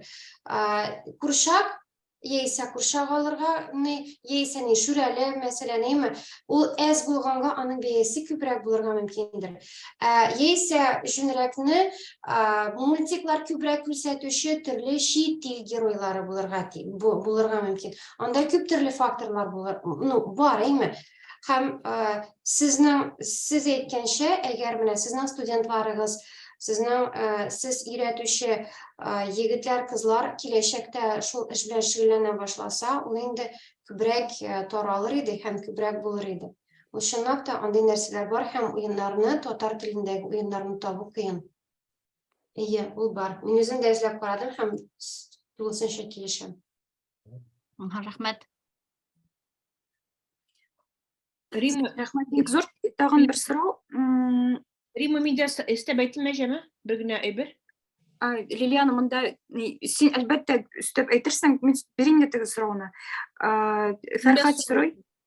Этномәдәни ясалма интеллект турында ни әйтә алыр идегез ди? Этномәдәни ясалма интеллект турында, чөнки соңгы вакытта ясалма интеллект турында күп сөйләнелә. Татар айтишниклары да, татар активистлары да бу хакта еш уйлый. Ягъни татар телен ничек итеп ясалма интеллектка бәйләп кертеп җибәрергә була. Менә этномәдәни компонентны ясалма интеллект белән ничек бәйләргә була? Шул турыда ни әйтер идегез? Соңыннан Лилиана, синне сорау. Рус телегә күчсәм ярыймы? Әлбәттә. Ага. Вот немного скажу, что в Казанском федеральном университете есть институт дизайна. Вот оттуда я как раз перешла в институт культуры. И вот в прошлом году была открыта такая специальность, как коммуникативный дизайн. Может быть, вы никогда не задумывались? Посмотрите в интернете. Глобально коммуникативный дизайн – это действительно профессия будущего. Сегодня какого специалиста выпускает Казанский федеральный университет, я ответить не могу, потому что уже душой и сердцем я в институте культуры. Но смысл вот коммуникативного дизайна очень мощный. Дизайн мышления по-другому. То есть это дизайнер, который формирует пространство, в которое погружается человек и понимает, что у него переформатируются мозги, то есть мышление. Это очень крутая профессия. Вот если мы от этой прикладной профессии глобально поймем механизмы, как нам переформатировать наше пространство, тогда это ответ на ваш вопрос. Вот как это на татарский сейчас перевести, Рима Ханум? Как это вот объяснить, ответила я на ваш вопрос или нет? И поэтому Институт культуры сегодня переформатирует все свои специальности. Поверьте, мы каждый день собираемся на совещание для того, чтобы включить новые цифровые форматы в создание, да, профессиональных компетенций, которые будут владеть студенты сегодня сферы культуры. А это тот самый специалист, молодой специалист, который шагнет в массы с новым форматом. Мы сегодня очень часто говорим про цифровизацию. И отсюда у нас большие проекты. Институт культуры открыл центр прототипирования. Представляете, да, мы, казалось бы, Институт культуры, а при этом у нас есть мощнейший центр прототипирования. У нас есть на базе нашего института единственный в России инжиниринговый центр с великолепным дорогостоящим оборудованием. То есть что получается? Мы выпускаем специалистов нового формата. Вот тогда я думаю, что еще через какое-то время я смогу уже ответить на ваш вопрос реально. Бек зор рахмет. Бұл сұрағын жауабын аңлау проблемасы Фәрхаттың проблемасы. Фәрхат, зинхар сигнал бер, сиңа жауап ошады ма, юк ма? Яки өстәп чатта сорый аласың, яза аласың. Һәм Лилиянаға сүз бирергә телим. Лилияна, микрофон сиңдә. Мәдинә ханым, бик зур рәхмәт шул хәтлеттәге аңлап, жан белән эшләвегез өчен чыннан да бу бик зур эш. Монда барысы да аңлар дип уйлыйм, татарча шулаймы? Шуңа күрә русча, татарча гына аңлатып әйтәм. Сезнең белән тулысынча килешәм, чөнки менә карагыз, татар халкы символлар белән йөртә бит. Менә теге кем Илсә ханым бит язган бизәкләргә кертү, анда кертү, монда кыстыру дип. Татар халкы гомумән символлар ярата. Менә ул безнең шундый үзаң. Менә һәрбер елны килгән кешеләр арасында, укучылар арасында телефоннарына ябыштыралар Татарстан байрагын. Менә хәзер бер кыз йөри һәрбер дәрескә, я анартыгып килә ул, я татар алкалары килә, я менә шунсын я беләзеген кия. Менә ул шулай итеп, менә беләсезме, ул шулай итеп, ул зур яшьтәге 33 яшьлек, аның үзе 2 тапкыр ана булган ханым ул. Ләкин һәрбер дәрескә менә ул шулай итеп килеп керә үзенең милләтенә. Менә бер кыз әйтә килде дә, мне татарский язык, это когда вот я прихожу, я вот вообще в ассимилированной семье родилась. Я когда прихожу в свою татарскую родню, открываю дверь, аж я от этого зеленого цвета и ковров, и золота получаю вот такой вот ветер получаю. И мне туда нравится ходить, потому что я себя начинаю ощущать. Ул да бит символлар. Ул да бит символлар, беләсезме? Ул да бит үзеңне, я булмаса, мәсәлән, bir Mari җегете әйтә. Ул Алманиядә яши. Mari җегете Алманиягә чыккан вакытта мин үземә самолетка кыстырып бәйлим ди. Mari җегете теге поезд бәйлим ди. Марийский поезд. Нәрсәгә ул аңа Алманиядә Mari җегетенә шул Марийский поездны тагу. Нәрсәгә кирәк ул? Ләкин ул да бит менә үзеңне сагыну белән. Әгәр дә сине тамырларыннан тартып айырган сайын, сиңа күбрәк шул символ ябыштырып, тартынып, син үзеңне кадер бәйлисең. Ул бит менә шундай шуруп эшләү, бит пазл эшләү бит, шулаймы? Шуңа күрә менә теге бизәкләр аларда кирәк. Мин бит килешмим, ул безгә глобализация кирәк. Менә безгә ул үзеңне ничектер айрым кеше итебрәк, үзеңне башка итебрәк. Идентификация. Бөтен кешенең бит тел мөмкинлеге юк. Бөтен бит кеше тел белән сөйләшә алмый. Менә үзегез 30 яшьлек кешенең бит мөмкинлеге юк. Ул бит гаепле түгел аңа. Татар телен белмәгәнгә, шулаймы? Шулай булса да үзең күрсәтә. Телен белмәсә дә шулай. Аңа менә мин башка дип әйтәсе килә. Минем башка яллар. Минем бәлки менә бит безнең һәрберебезнең дә күзләребез менә шундый восточный менталитет түгел. Бөтен кешегә не повезло кызгача каршы. Шуңа күрә шулаймы? Шуңа күрә менә һәр хәлдә шул менә индер элементлар, индер менә алкалар белән дә булса, ул аңа бу менә бөтенләй андый кеше бар икән, ул бик зур байлык безнең милләт өчен. Бездә андый милләт вәкилләре дә булырга тиеш. Һәрбер кеше, бөтен кеше менә без юк, дөнья акыл белән карадыңга тормый бит ул. Тормый акыл карадыңына. Ничек Африкадан килгән студент үзен рәхәтләнеп, менә безнең мин дә чит ил кешеләре белән эшлим, киләр дә рәхәтләнеп, ләкин менә бер муенсасын булса да асып килә алар үзләренә. Я берәр көнне тота, килеп килә үзенең бер кәчтен белән. Аның да бит күрсәтәсе килә, мин башка дип. Ләкин ул француз телле, ул язык племени белми инде уже. Шуңа күрә бу менә шул хәтле зур эш, Мәдинә апа, шул хәтле зур файдалы әйбер башкарасыз. Әле менә миңа килеп төште. Киләсе дәрестә безнең хатын-кызларга карата кагылган 2 чәй үткәрәбез. Курсларда, оллар төркемендә. Сорадылар, 2 төркем дә бергәләшеп. Расскажите, пожалуйста, про колфаки. Беләсезме? Миңа шул, мин хәзер минем бу специфика түгел. Мин бу әйберне әлбәттә бер колфак белән икенче колфакның аерылганын беләм. Ләкин миңа хәзер бөтен дөньяны ташлап, шул әйбергә презентация сорарга кирәк булачак, лекция тутырга кирәк. Менә әгәр дә сездән шундый материал булса, колфак турында, щитек турында, менә расскажите про ичиге, почему ичиге, вот почему щитек, почему ул гел менә ул һәрбер дәрес сайын була торган, ул менә ул мин бит мин аны укымаган дөрес әйткәндә. Мин беләм аны в общем, әлбәттә, ипетизлыкны алардан күбрәк беләм мин ул әйберне, ул кешеләргә караганда. Ләкин менә хәзер колфак турында лекция кирәк, Мәдинә апа. Димәк, сезгә хәзер бинали дәрестә сез бүген мөрәҗәгать итермен, чөнки чем отличается вот таблетка сегодняшняя от этой таблетки, от этого колфака диделәр. Менә шундый сорау бирделәр. Мин белмим.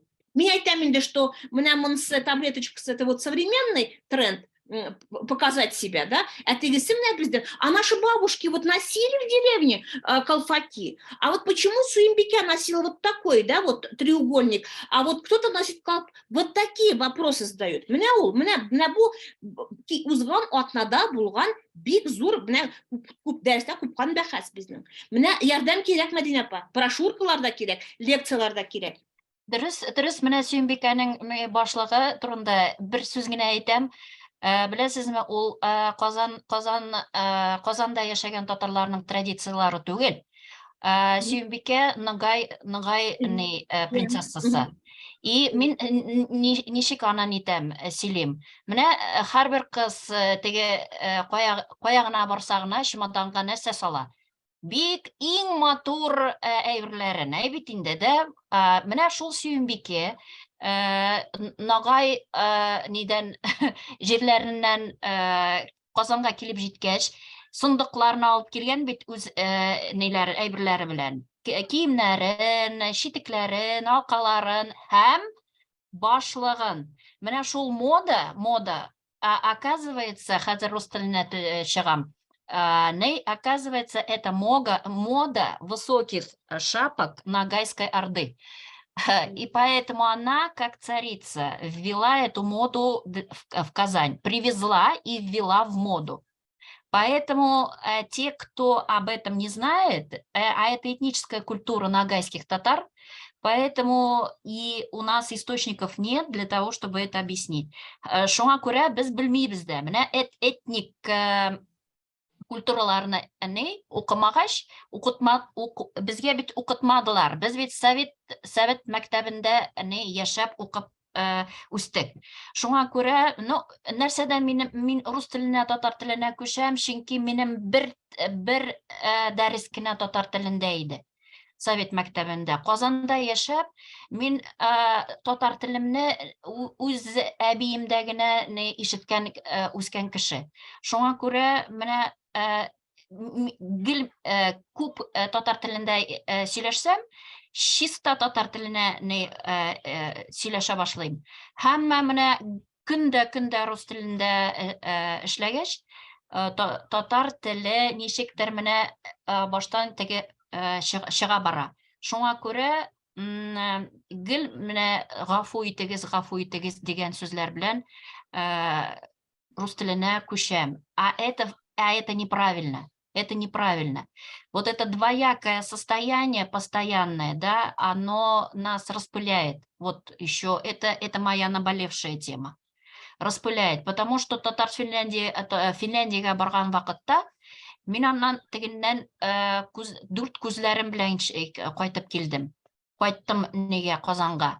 Алар как минем койрыкны да бик каты гына нидә үрделәр. Чөнки алар без андый сүзләрне аңламыйбыз. Без шундый сүзләрне аңламыйбыз. Гел миңа замечание, даже по-татарски не знаю, что такое замечание. Гел миңа шулай нитеп бардылар. Нишләп сез татар телегезне битердегез? Нишләп сез Тукай телендә сөйләшмисез дип, менә гел шулай алар белән аралашкан идем мин.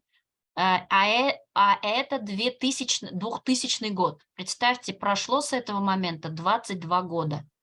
С того момента, как я ездила в Финляндию, изучала те механизмы, по каким механизмам они сохранили в Финляндии свой родной язык и культуру. Зилә ханымның беренче чыгыш ясаган, беренче спикер Зилә ханымның 4 баласы бар дидек бит.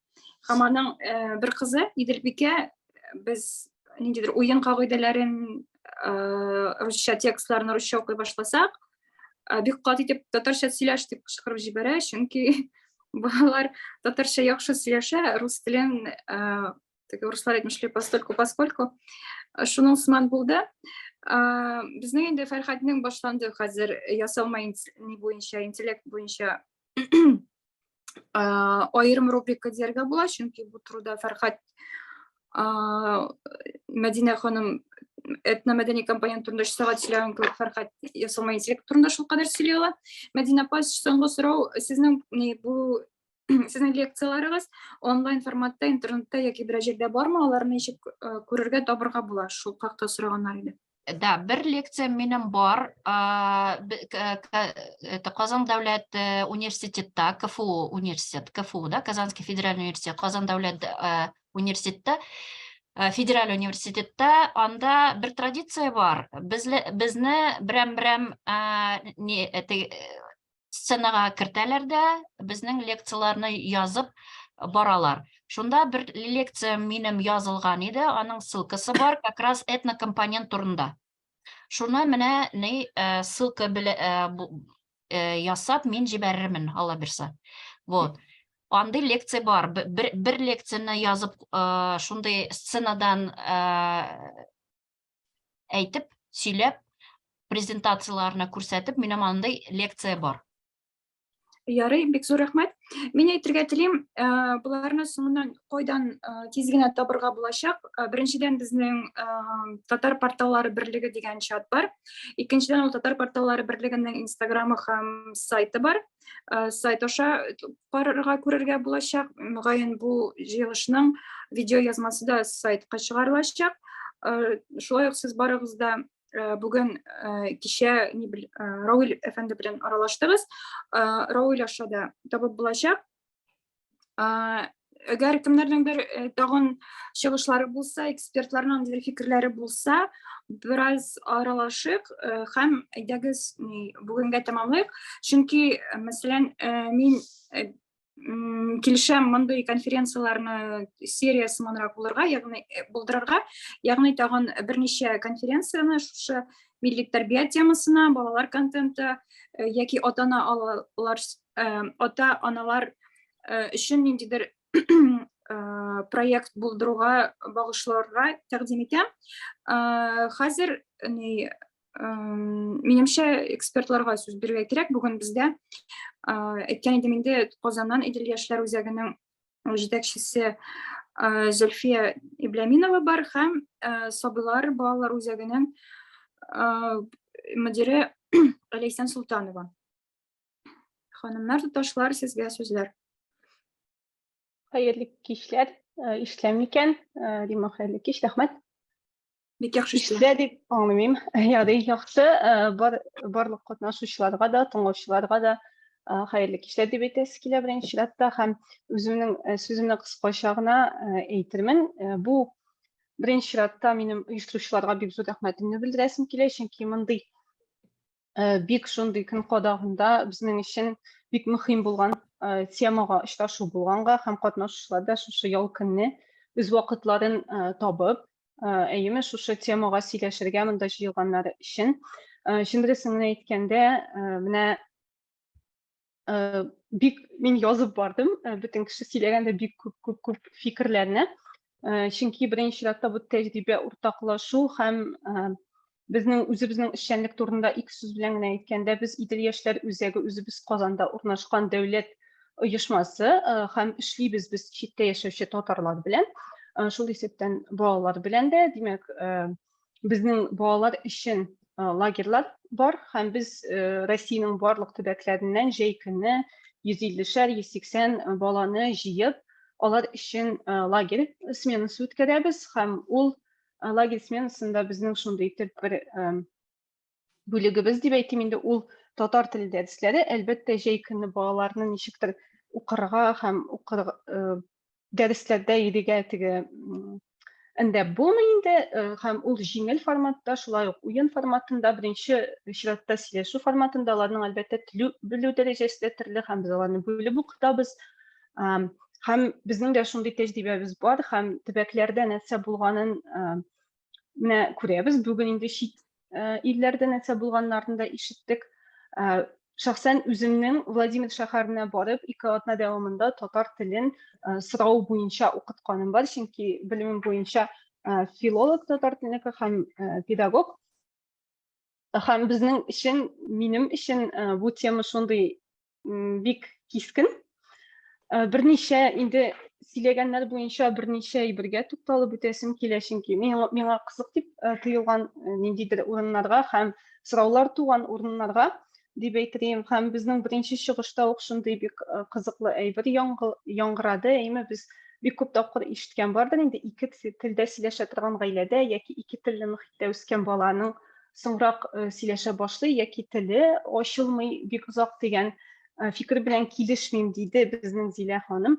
Минем өчен бу фикер кызык булып тоелды, чөнки соңгы вакытта мин күбрәк очрашам нәкъ менә шушы әйбернең дөрестлеге белән. Бәлки ул монда шунадан да торадыр, аларда бу татар теле һәм төрек теле һәм алар охшаш телләр булганга, бәлки ул җиңелрәк кебектер. Чөнки монда бик күп гаиләләрдә рус телле һәм татар телле ике, мәсәлән, ата-ана булган гаиләләрдә ул нык актуаль дип беләм соңгы вакытта, чөнки үзем дә берничә тапкыр гына әле менә ишеткәнем бар. Һәм бу фикер кызыклы булды минем өчен һәм тагын берсе шунда ук ишетелде, әйме, китаплар буенча, Габдулла Тукай китаплары буенча өйрәнәбез, башка китаплар яки охшамый, яки ул китапларны балалар аңламый, я кызыксынмый, диде. Минем монда инде сорау туа, ул безнең хәзерге язучыларыбыз китапларымы, яки алар таралыш алмаганмы? Аннан соң безнең башка чыгышта бит әле шундый әйбер дә булды, менә Мәдинә ханым әйтеп киткән иде. Безнең чит җирдә яшәүче татарлар, алар бит кириллицада укый алмый һәм кириллицадагы булган китаплар белән таныша алмый. Димәк, алар китап укырга безнең мөмкинлекләр булдырылганмы, никадәр дәрәҗәдә аларга бу мөмкинлек бирелгән? Алар китаплар белән таныша алалармы, юкмы дигән сораулар да туды. Һәм менә Лилиана ханымның чыгышы бик эмоциональ иде һәм монда килешмичә булмый. Ничек итеп үз балаң белән башка телдә сөйләшә аласың, әгәр дә синең туган телең татар теле һәм син шул телдә тугансың икән дип. Шундый бу татар Казанда, Татарстанда яшәп тә күп вакыт бу бик актуаль бит инде. Без һәр көнне моның белән очрашабыз. Мин әле генә трамвайда бүген генә килгәндә дә бер гаилә татар телендә сөйләшеп барды да, һәм әтиләре төшеп калды аларның, һәм шуннан соң бала сөйли башлады әнисенә. Ә ул урыс телендә сөйли, һәм әнисе дә анага улым ди, ләкин урыс телендә сөйли. Бу безнең иң күп теге ишетергә туры килә торган, иң күп очрашырга туры килә торган әйбер. Чөнки без күбесенчә менә шул ук темага килеп терәлдек, бик монда ул күтәрелде. Ата-ананың үзаңы дигән. Монда җыелган барлык ата-ана да әлбәттә ул шул тема белән янып торган һәм баласына моны өйрәтә алачак һәм өйрәтергә теләге булган кеше. Ләкин бит менә бу онлайн дәресләргә дә аларны онлайн дәресләргә дә кушу балаларны һәм мондый дәресләргә дә менә шул ук ниләргә, курсларга кушу һәм алып килү, ул бит шул үзаңны кабынган һәм аңлаган һәм моның кирәклеген аңлаган ата-анда да бар. Һәм монда әлбәттә килеп туа шул бүген әйтелгән проблема, башка ата-аналарда кемнәрдә ул юк, мәсәлән, алар аны уйламыйлар да, ул Россиянең башка шәһәрләрендә яшәгән кешеләр дә бер төрле фикердәдер инде, Татарстанда яшәгән кешеләр бөтенләй икенче фикердә, алар мәктәптә өйрәтерләр әле дигән фикердә генә. Һәм монда шул бик зур проблема булып торадыр инде ул ата-аналарның моны аңына китерү. Нәкъ менә әйтелде инде ул бүген ничек эшләп була, аны брошюралар эшләргәме, ләкин алар бит брошюраларны да укымаска мөмкиннәр, бу брошюраларны да укырга алар нәрсәдер үтәрергә тиеш. Аларның беренче чиратта менә бу үзаңнарын уяну кирәклеге бик зур проблема кебек миңа шушы чыгышларда яңгырады инде. Һәм барсын да әйтеп китсәк, монда укыту алымнары, уеннар белән, ниләр белән булар шундый зур һәм кызыклы тәҗрибә дөресен әйткәндә, барсы да нәрсәдер алырга була. Без хәтта мин үзебезнең менә сменаларга да ниләргә дә алырга була дип уйлар идем.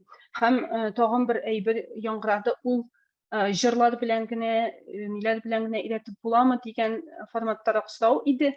Менә бездә дә без аның белән еш очрашабыз. Менә безнең смена 18 көнлек ди. Анда бит инде татар телен укытып чыгып, аларны сөйләштерә башларга мөмкинлек юк.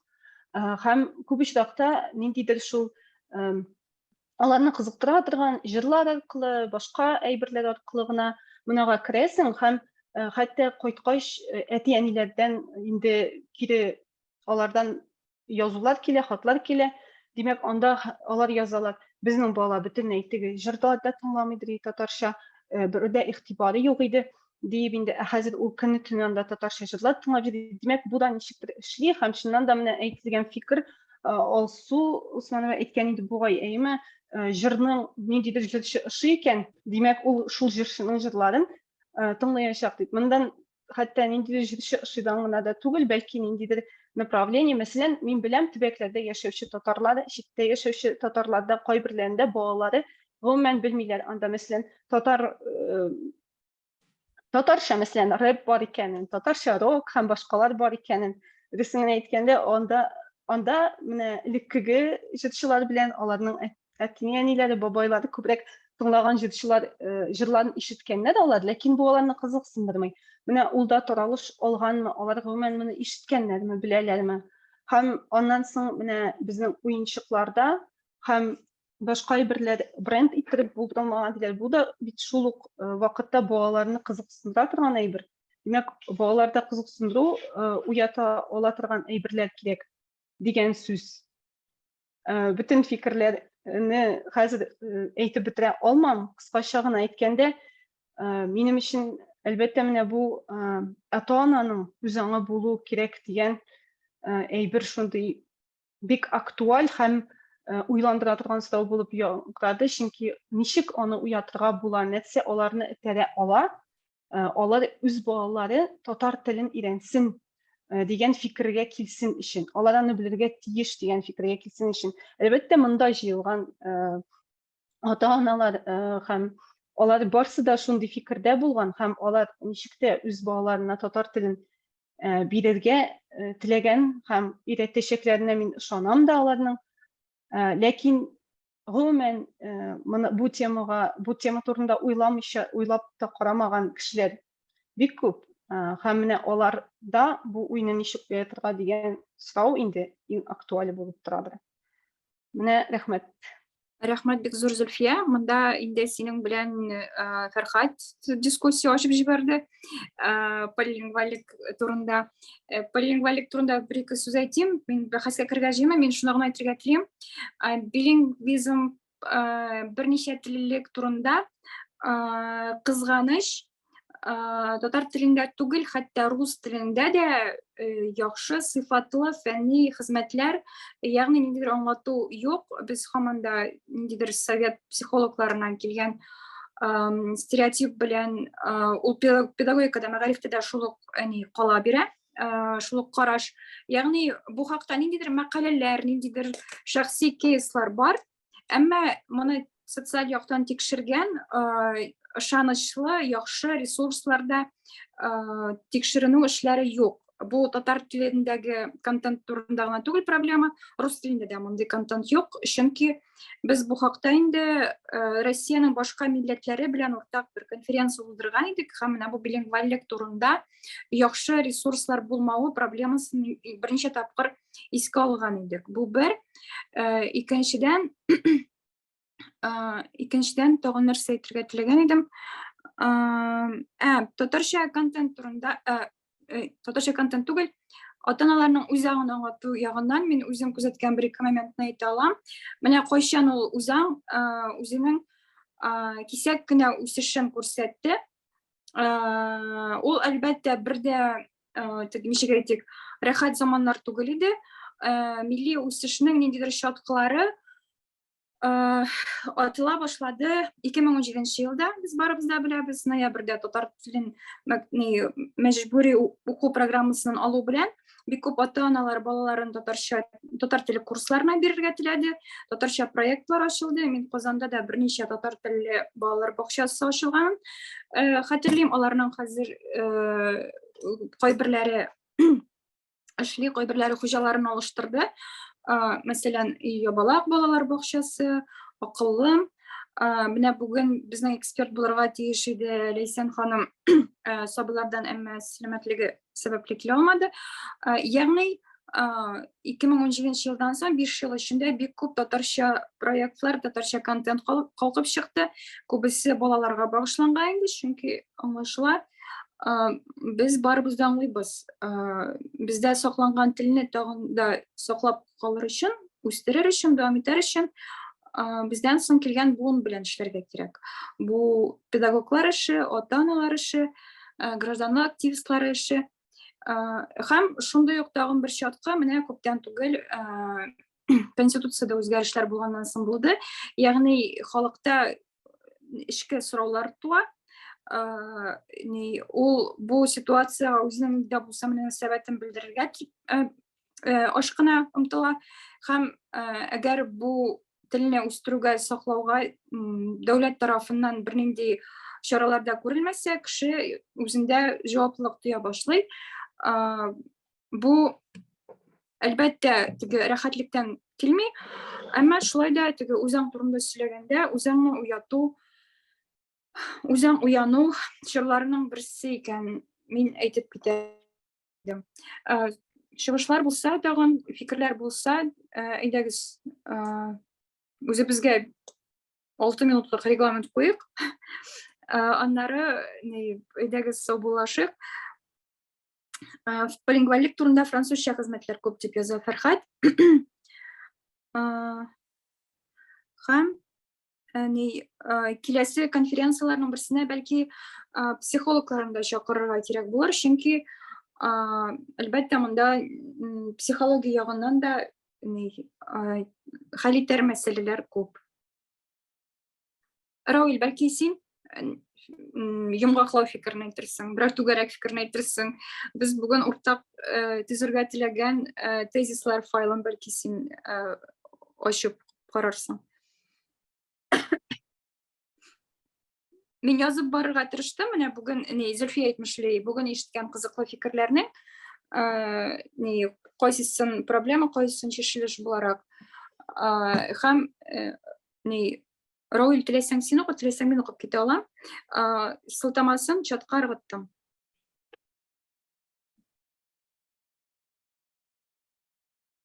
Так. Римма, А, давай ты тогда подытожь тезисами, да, встречу, и мы, Мгм. наверное, после этого закончим. Мгм. Ярый, Алайса, әйдәгез. Бисмиллаһир-рахманир-рахим. Бүгенге искә алынган фикерләрдән тезислар исемлеге сөйләм уен форматының телне өйрәнүдә өстенлеге, балалар белән бер телдә сөйләшергә кирәк. Икенчесе, балалар өчен татар теле контентны арттырырга. Монда бу урында проблемаларны санап чыгарга була. Беренчедән, бу төрле илләрдәге татарларда кулланыла торган графиклар аермасы, татарча яки милли мөхит булдыру мәсьәләсе, кирәкле әсбапларны табу авырлыгы һәм әлбәттә без бу проблемаларны санауның максаты моны чишү юлларын табарга омтылыш. Бу әлбәттә безнең барыбызның да уртак эшебез була ала. Өченчесе, ата-аналар арасында аңлату агарту эшләре алып барырга. Монда методика, әсбаплар, лекциялар һәм башка контент. Аңлату агарту дип мин бик кыскартып кына, бик гадиләштереп кенә яздым. Бу башта Лилиянага бирелгән сорауга Лилиянның җавабы иде. Ничек итеп ата-аналарда менә бу ихтияҗны булдырырга, татар телендә аралашырга, бала тәрбияләргә теләү, ничек итеп бу үзаңны уяту турындагы сорау һәм аямда Лилиянның җавабы сыларга тиеш иде. Дүртенчесе, мөгаллимнәр, укытучыларның этномәдәни компонент хакындагы белемнәрен арттырырга. Бусы безнең Мәдинә ханымның чыгышына нигезләнеп язылган. Милли уенчыклар тармагы үсмәгән, мәсәлән, татар әкият персонажлары, базарның бу өлеше өйрәнелмәгән, көйләнмәгән һәм бу яктан нинди тәкъдимнәр булырга мөмкин. Соңгысы, милли тәрбия темасына конференциялар сериясын булдырырга.